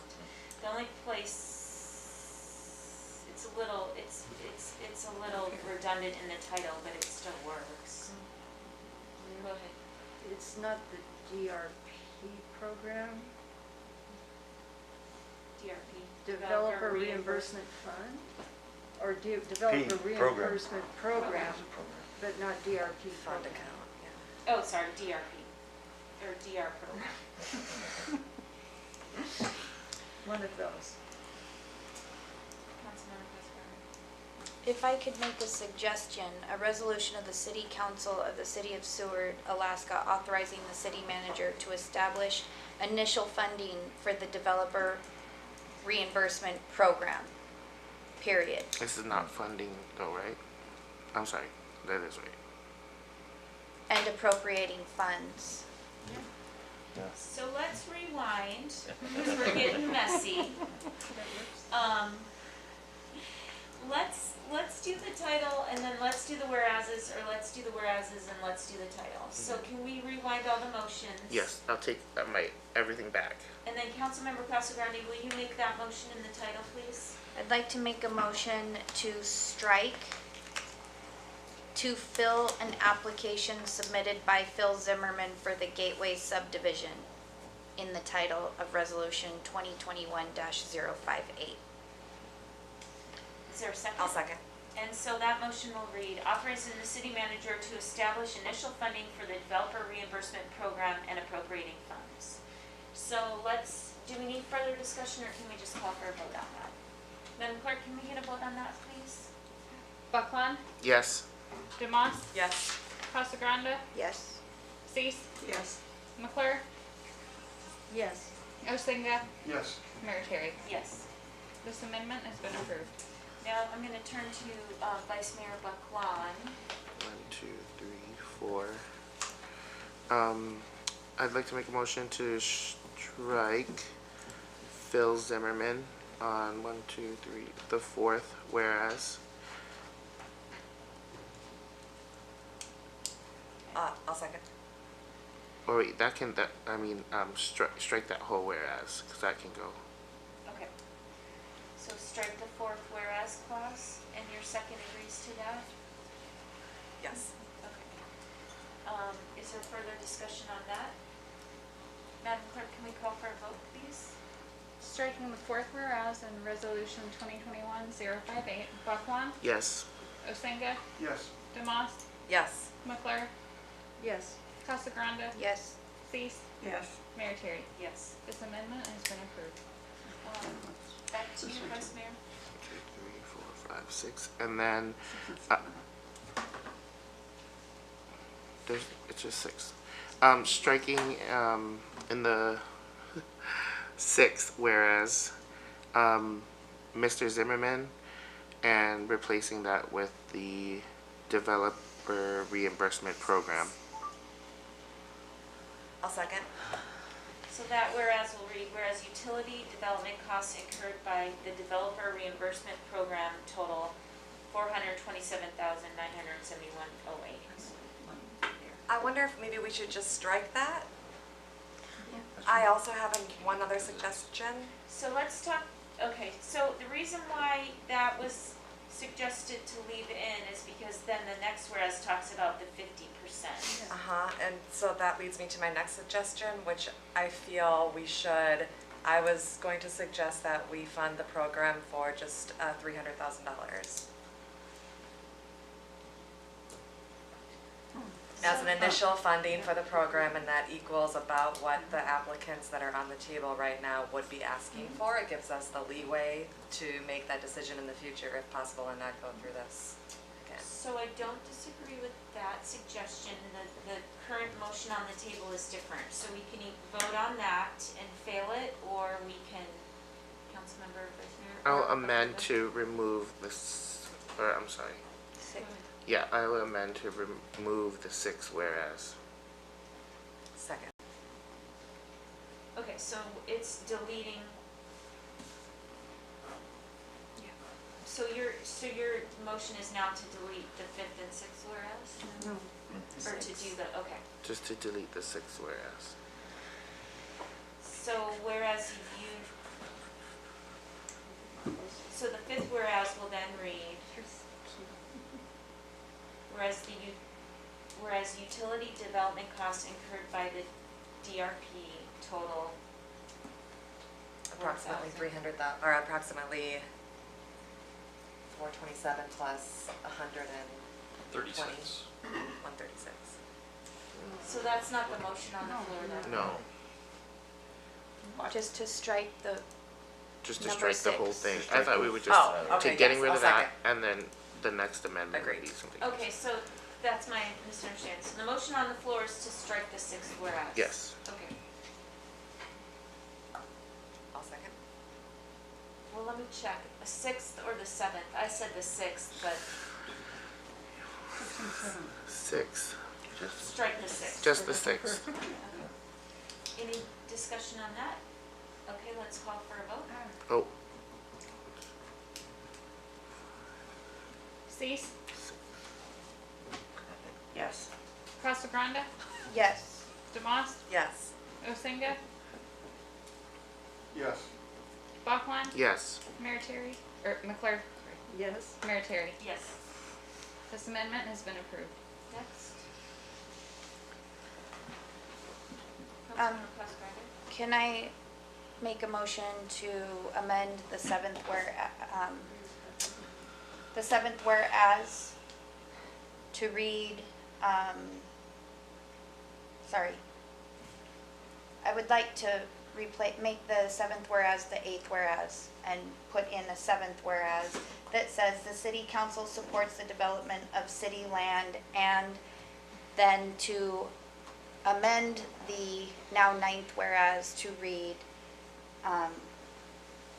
whereas the city council finds it in the citizens' best interest to fund the developer program in the amount of $300,000. Now second for discussion.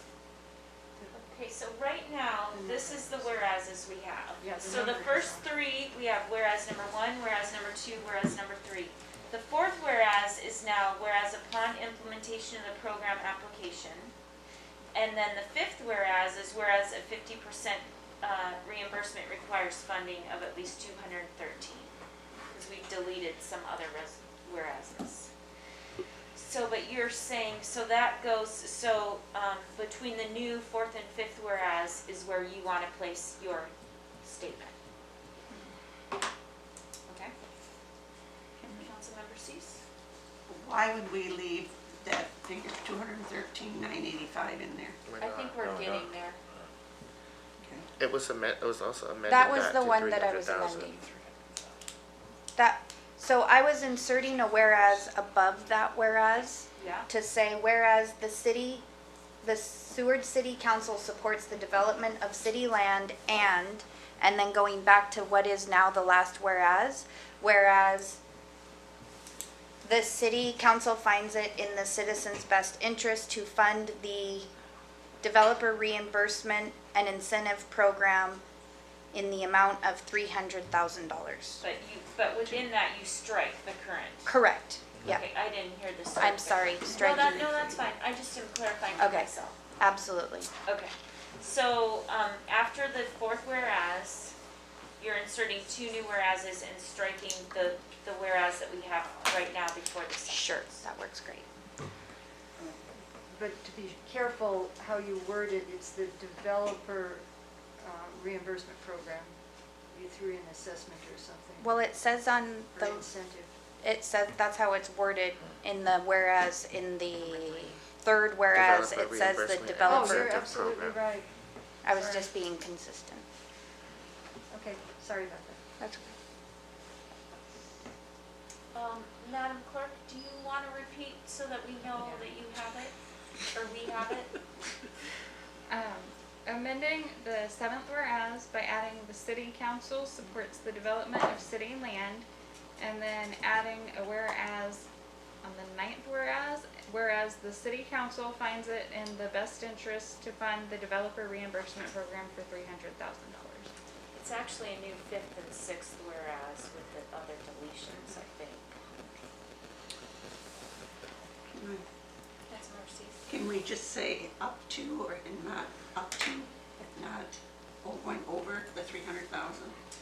I'll I let mean, you- right now, there's only 2 people I'll that are let- asking for it. I'll let you speak to that, Councilmember Ross. I think that'll come back to us to decide how much to actually give when they complete the application, but in order for the application to be complete per the code, it has to be funded initially. So this would just cover that if we want to give them the 50% reimbursement, correct? Correct. But what if somebody else does it also? Right, which is That's why all we're I having the have. work session and getting this fine-tuned, so we can have a program.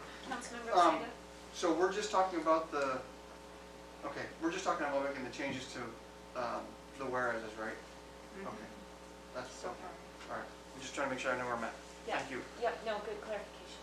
I think we're ready for the vote, Madam Clerk. Cease. I think I want a yes. Personally, I want it to pass. Bachwan. Yes. Casagrande. Yes. McClure. Yes. Demas. Yes. Osenga. Yes.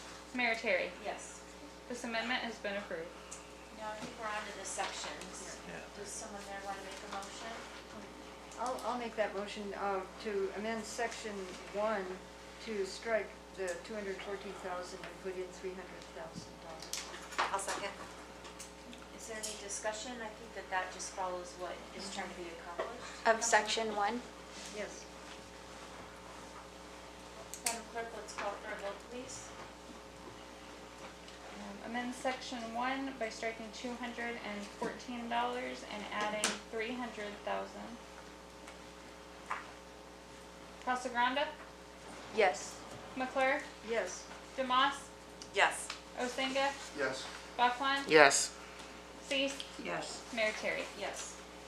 This amendment has been approved. And now the resolution's back on the, yep, Councilmember Casagrande? So, sorry, I just did this for easy sake so that we could get to the 300 because I didn't want to have this discussion unless I knew everyone was on 300, so I'm not trying to be difficult. But I would like to make a motion for $200,000 to come out of the general fund reserves and $100,000 to come out of the electric fund.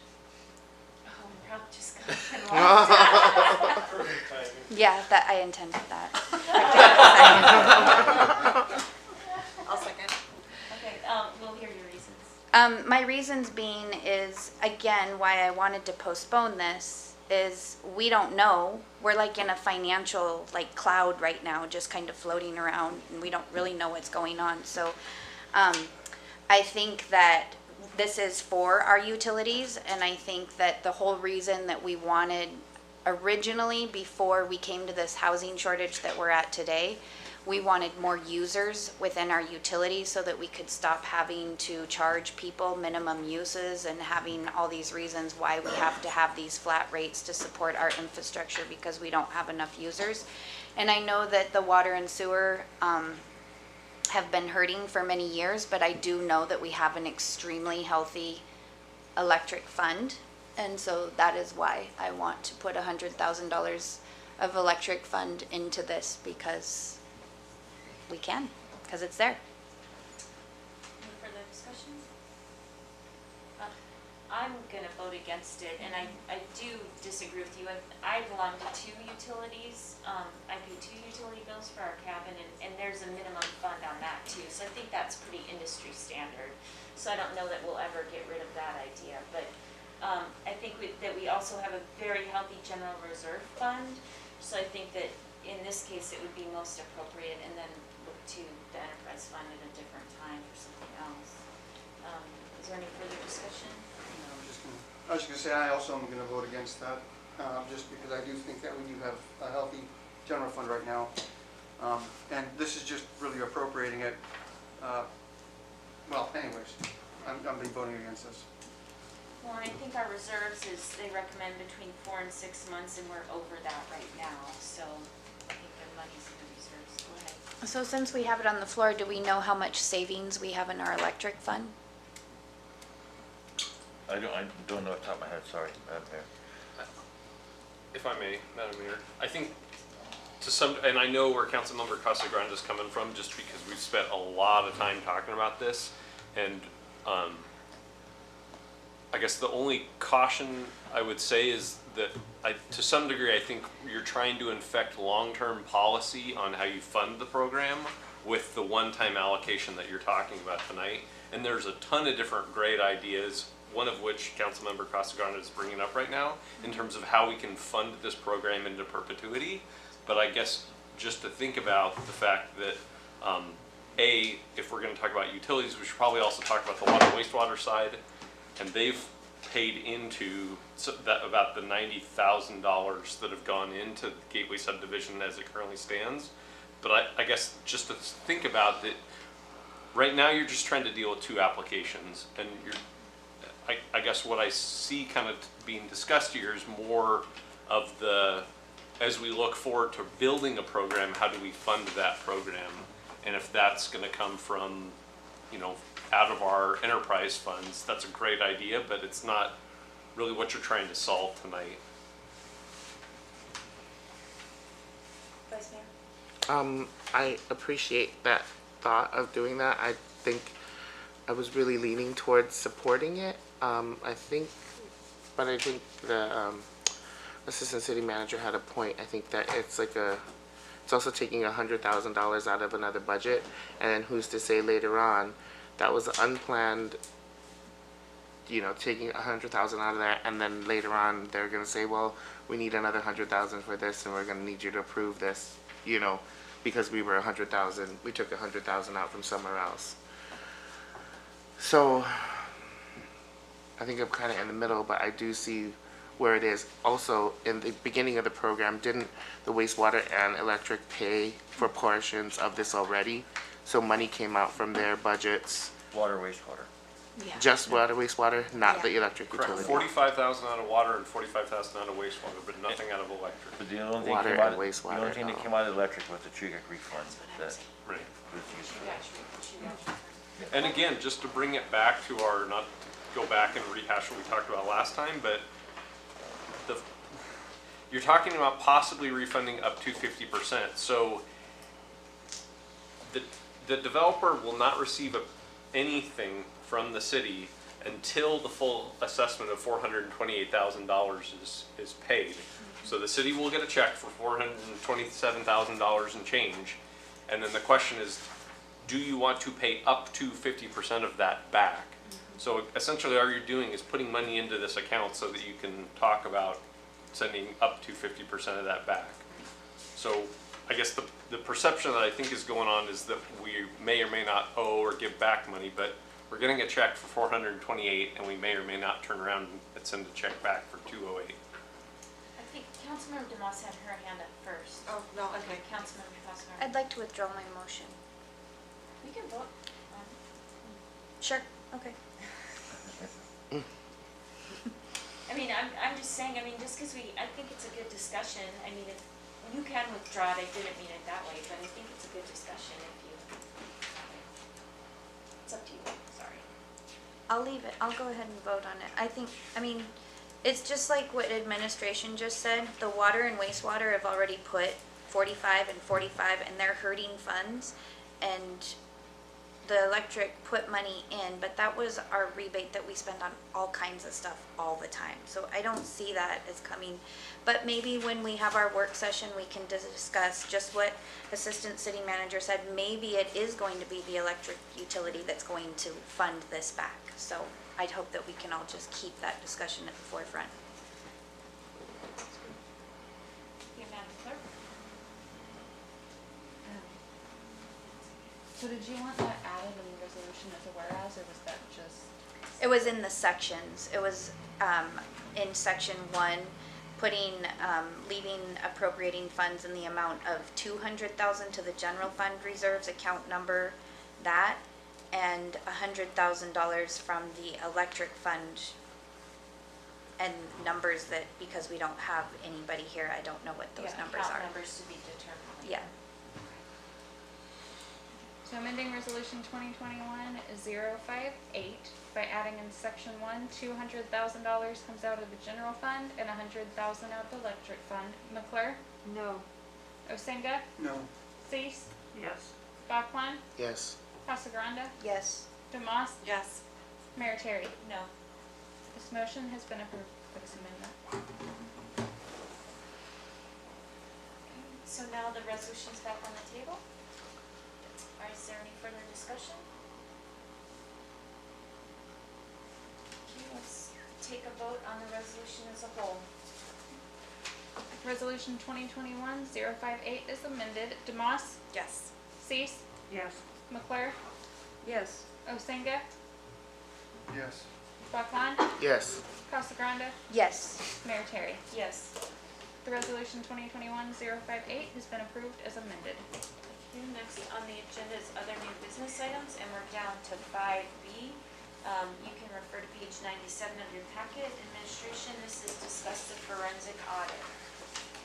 Yes, Madam Mayor, so we got the results back from the audit, and we did a scoring, and Green Forensic Accounting was the winner, and so we're bringing it back before you to see how you would like to proceed. Would you like to fund it? Would you? Well, I guess I'm a little confused, because usually when we go out to RFP, then it gets brought back to us as a resolution, because we're supposed to do everything, you know, in. 5:30 on June 14th.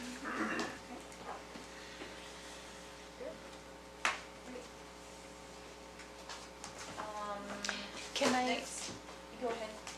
will it be okay for us to consult the attorney if I'm working with administration through that? So we can put together an agenda statement and then send it back to the attorney for his review. Perfect. Okay, thank you.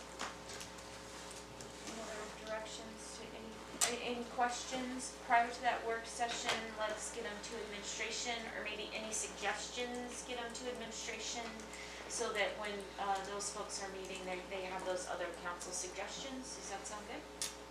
Okay. So just to verify, everybody unanimously voted for June 14th at 5:30 for this work session, correct? Yes. Councilmember? I just wanted to ask another thing though. Don't we have both those appeal hearings on the 14th? Of May. So that's of May. So we're talking about June. I know that 14th. one, but I was looking at May right now. Don't we have both of them the same night? Yeah, so that's just the start time. Okay, all right. Okay, next on the agenda, included in our packet is informational items and reports. And so I just want to welcome John Carroll as the superintendent of Kenai Fjords National Park. And so he has a letter introducing himself in the packet. And then next is citizen, I don't know, does anyone else have any comments or anything? Next on the agenda is citizen comments. Madam Clerk, has anyone sent in or asked to be called for citizen comments? We'll do those first and then we'll do in-house. So Becky Dunn wanted to be called for the second citizen comments. Okay.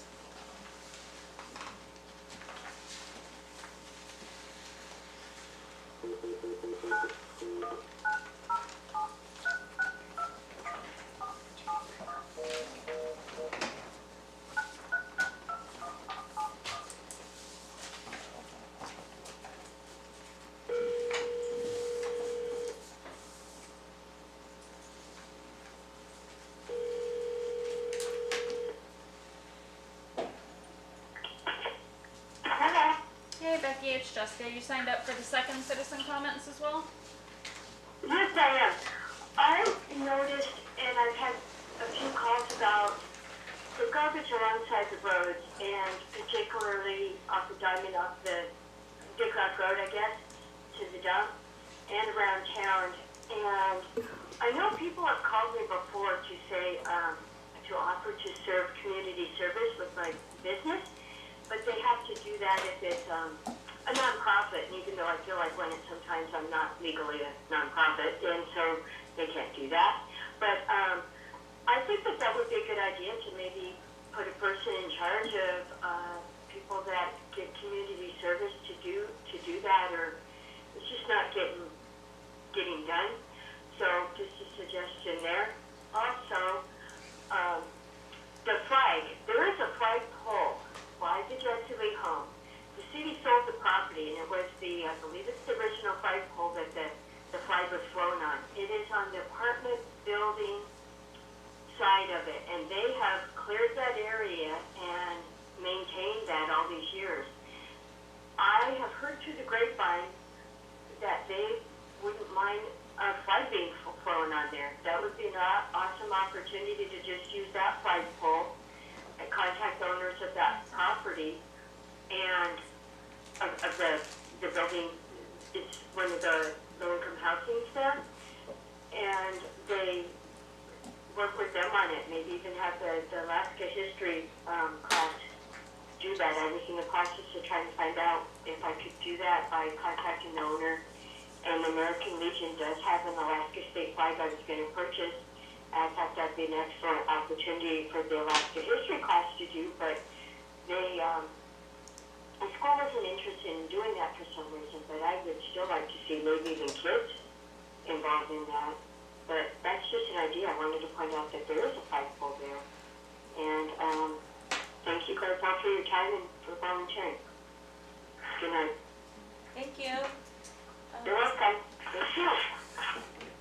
So just to confirm, that was the only person that signed in? Yes. Thank you. Is there anyone in the public that'd like to speak? And then we'll start with administration comments. Yes, Madam Mayor, thank you.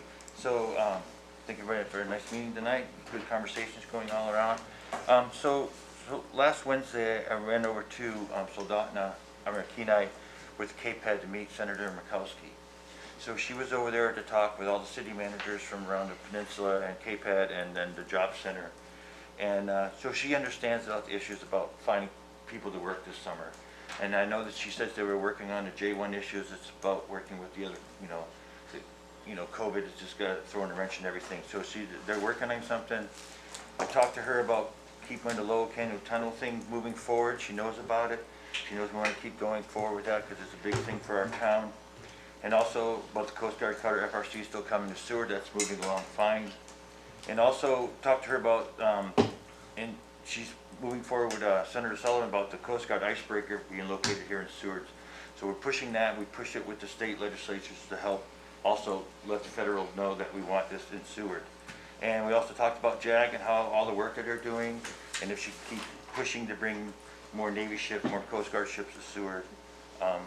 It was a great conversation with her and all the other city managers. We all have the same problems with hiring people. All the businesses are having issues, so it's not just Seward, it's everywhere. And one other thing, today I received 75% design for the Northeast launch ramp. So the only problem is the price tag is going to go up because of wood, but we don't know yet. They're trying to tighten up that, see what that price will be. But we're going forward, and timeline's still looking like September, so we'll see. Oh, thanks. And then I'm going to be out of the office for a few days next week, and Stephen will be acting. Let's start, Councilmember Casagrande. I always seem to go with you first. Are you fine with that? Yeah. Council comments? Absolutely. So I'd like to say congratulations to the Mermaid Festival organizing group. I can't remember how many years ago, but I remember trying to make Harbor Day happen and have it happen, and then all these things happened, and then they fell apart, and they happened, and they fell apart, and it was about 3 years ago it just really took off, and it's such a successful event and such a great starter to our business. And with that said, I know I've said this in the past, we don't have cruise ships this year, but when the cruise ships do come and the weekend that this Mermaid Festival is happening, it's almost too much. It's like enough to break the town too early. So if we could have it sooner, I'm just throwing it out there, it would be a great economic boost just for something earlier in May. And I'd like to thank Jackie Wild for her reading on mental illness. My family also lost somebody to suicide this weekend.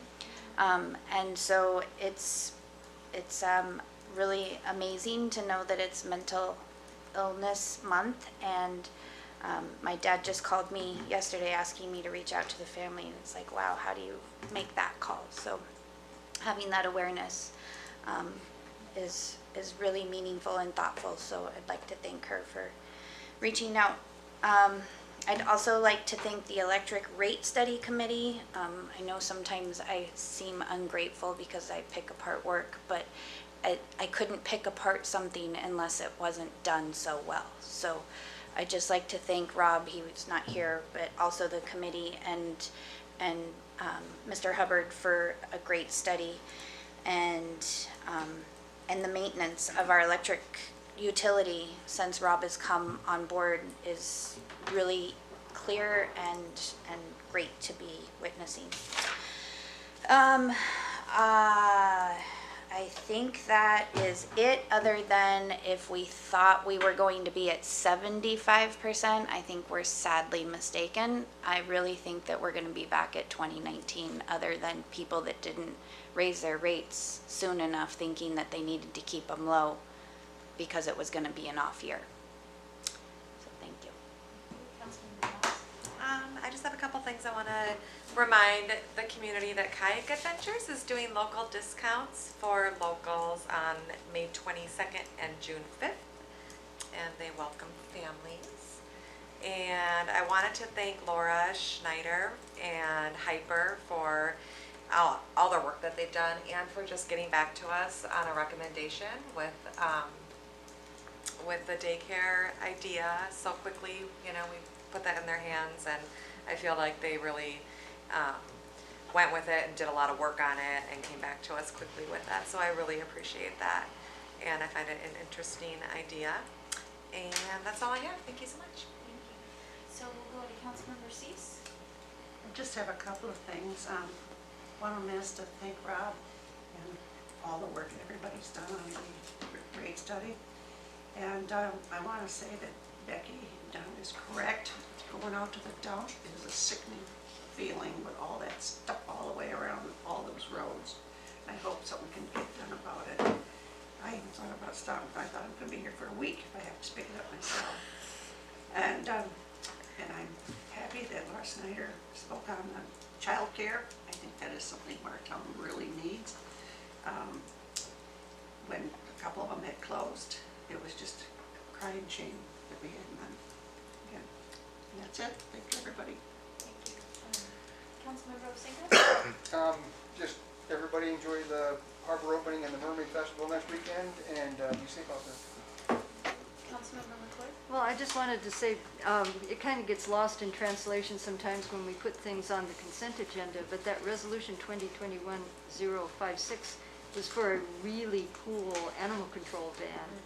And it's going to make that system work a whole lot better, and maybe we can get a report on it when it's here or something from the chief, because I'm really excited about that, but nobody said that, so I just had to say. Also, there are lots of volunteer opportunities coming up, and there have been some. We had cleanup day, and I was out with bags and did some stuff. I did it the day after because I wasn't alone at the time. But, you know, it's always possible to just go out with a bag and pick up trash, and there's always trash. I ran into some neat people the day after cleanup day that were down there by the creek with me, and that was very cool. But there are also many volunteer opportunities with like the Mount Marathon race and the Salmon Derby. The Chamber has all of these sign-up genius things. Even though the Mount Marathon race is not the July 4th race this year, I volunteered, so that's a good thing. I also wanted to just say that, you know, it's having my throwback, Tuesday, I guess, watching parts of the Borough Assembly meeting. I have to say that in many ways, the way we work together, even though it might seem a little messy sometimes, I think we got our act together better than they do right now. And, you know, the process we go through in any of these citizen groups, it's messy, but, you know, you learn from each person, and we come to some conclusions. It may not please everyone, but, you know, you walk away feeling like you've done something. I think the people at the assembly the other night, maybe some of them walked away like I used to sometimes from there, feeling a little empty. And so you might want to watch that meeting if you're just bored sometimes. That's all I'm saying. And think about it. Anyway, that's all I've done. Vice Mayor? I watched that meeting too, and it was, or I heard it on the radio, and it was very lively discussion on that funding. I want to thank Laura Schneider for coming and speaking on behalf of PACAB and her business. as well as Casey for being here. I've always been and will continue to be a strong advocate for early childhood education and care. Every dollar invested in our children in that age returns a yield of $16. So if we were looking to do a project like purchasing that building at about $700,000, that would be a return of $11,200,000 that we would see in positive impacts in the community with crime, with drugs, with health, with mental health, with all sorts of positive things. And that starts from an early age, getting our children the right support that they need and ready to learn. The Seward Pride Alliance has planned for Pride to happen again this year, and we're pushing that back to July 30th, 31st, and August 1st. So stay tuned on our pages to see what's going on. And I feel really thankful to be a part of this group. Thank you. I just have a few comments. I might say to administration is maybe you could check with the borough on that dump road, because it did come to my remembrance. I am hearing lots of complaints, and I think that they are in charge of, at least of Vice Mayor. You'll never want me to come back, the Vice Mayor will be here. And then one more time, the May is Suicide Prevention, and that phone number is 1-800-273-TALK, so talk. So I'm sure more people than you know are affected by mental health. Did you have? Is it okay if I say something else? Yeah. With regard to NCL, so finance has reached out. I spoke to the government relations representative from NCL again after I sent you all that email. They didn't give us a timing yet. I don't think they have it nailed down as of yet, but I'll let council know as soon as we have an update. I didn't get the sense that it's going to be in the next couple weeks. It's probably going to be a bit, so.